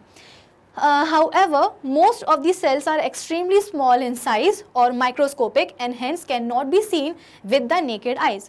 यानी कि यहाँ पे बोला जा रहा है कि कुछ सेल्स तो इतने छोटे होते हैं, एकदम माइक्रोस्कोपिक होते हैं कि उनको जो है ना आप नेकेड आइज से देख ही नहीं सकते हो, यानी कि बिना माइक्रोस्कोप या किसी स्पेसिफिक लेंस का यूज़ करे बगैर आप उन्हें नहीं देख सकते हो। Most of these cells found in the living organisms have to be enlarged or magnified by using a microscope before they can be seen by us।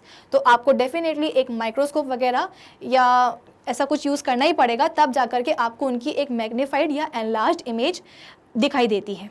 चलो फिर क्या है, बैक्टीरिया के जो सेल्स होते हैं, हमारे बैक्टीरियल सेल्स वो बहुत ही छोटे होते हैं साइज में, ठीक है।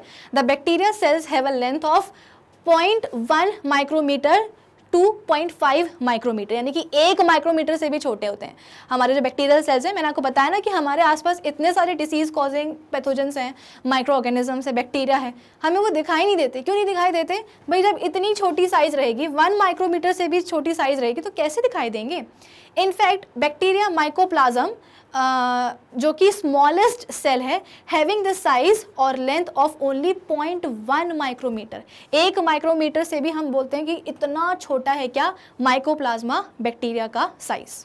ठीक है, चलो फिर नेक्स्ट क्या है हमारे पास कि even the long cells are so thin then that they can not be seen only with a microscope. For example, the muscle cells in animals are a few centimeters long and the nerve cells are more than a meter long, but they are so thin that they can only be seen with the help of a microscope. अब यहाँ पे बोला जा रहा है जैसे कि हमारे जो बैक्टीरियल सेल्स हैं उनकी तो लेंथ ही छोटी होती है इसलिए वो दिखाई नहीं देते। अब यहाँ पे हम बोल रहे हैं कि हमारी बॉडी में नर्व सेल्स और जो मसल सेल्स हैं वो लंबे होते हैं ना।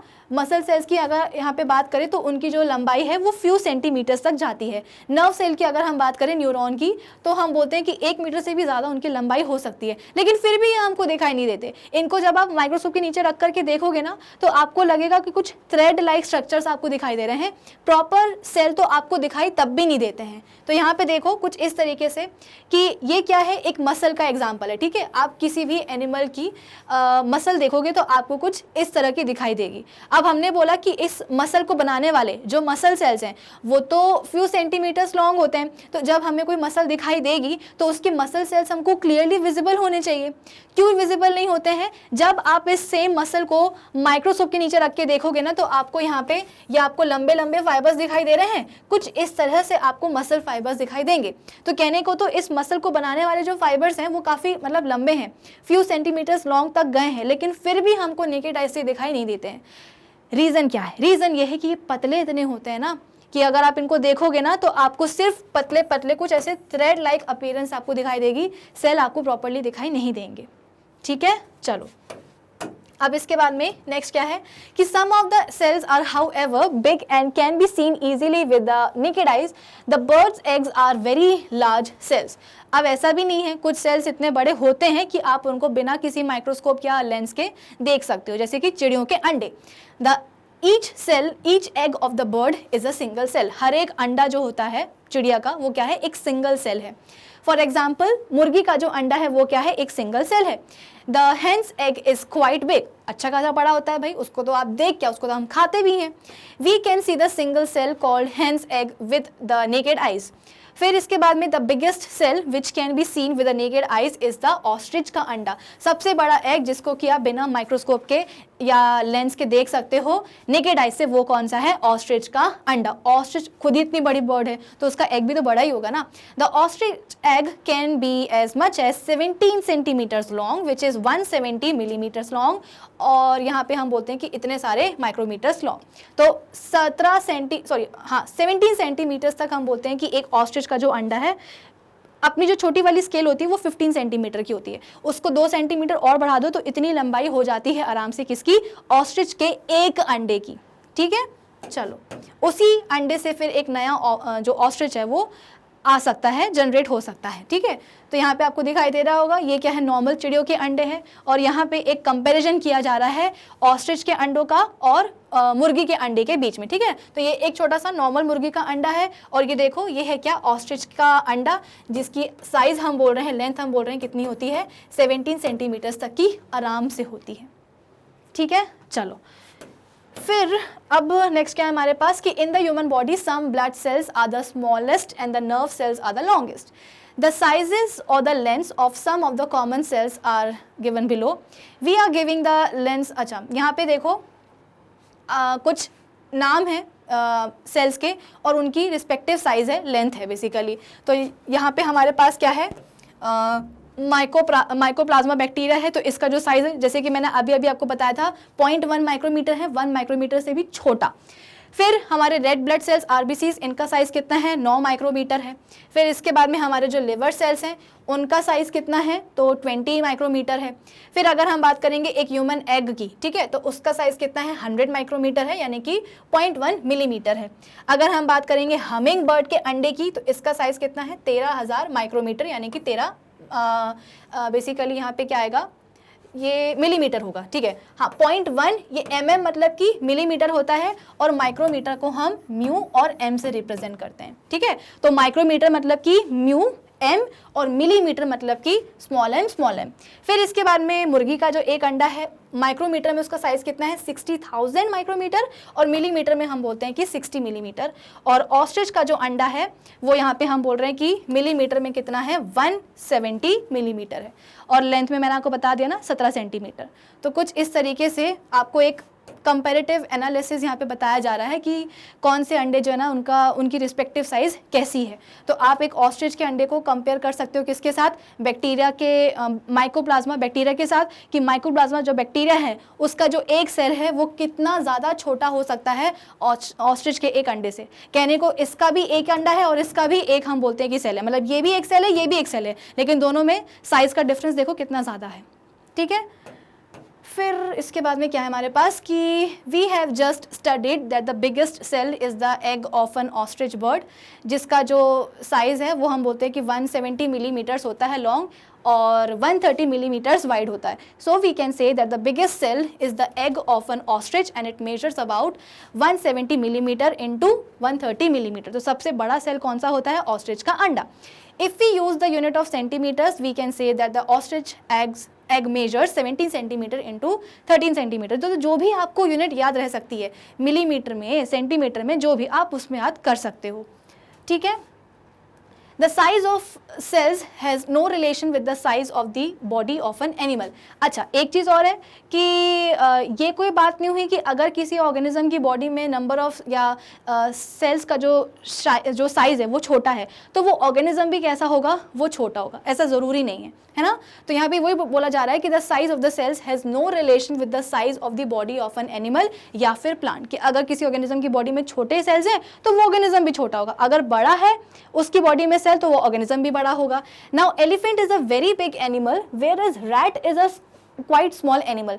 It is not necessary that the cells in the elephant be much bigger than those in a rat.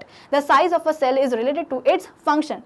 ये नहीं है कि अगर हम एक एलिफेंट को रैट से कंपेयर करें तो रैट का साइज छोटा है, इसका मतलब क्या कि उसमें जो सेल्स होंगे उनका नंबर भी कम होगा और उनका साइज भी छोटा होगा। और अगर हम बात कर रहे हैं एलिफेंट की, तो एलिफेंट का साइज बड़ा है, उसमें नंबर ऑफ सेल्स भी ज़्यादा होंगे और उनमें नंबर जो सेल का जो साइज है वो भी कैसा होगा, बड़ा होगा। हाँ, नंबर में डिफरेंस आ सकता है, रैट में नंबर ऑफ सेल्स कम होंगे, एलिफेंट में ज़्यादा होंगे। लेकिन अगर हम बात करेंगे सेल्स के साइज की तो ज़रूरी नहीं है कि एलिफेंट के अंदर जो सेल्स हैं उनका साइज रैट के अंदर जो सेल्स हैं उनके साइज से बड़ा रहे, छोटा भी हो सकता है, बराबर का भी हो सकता है।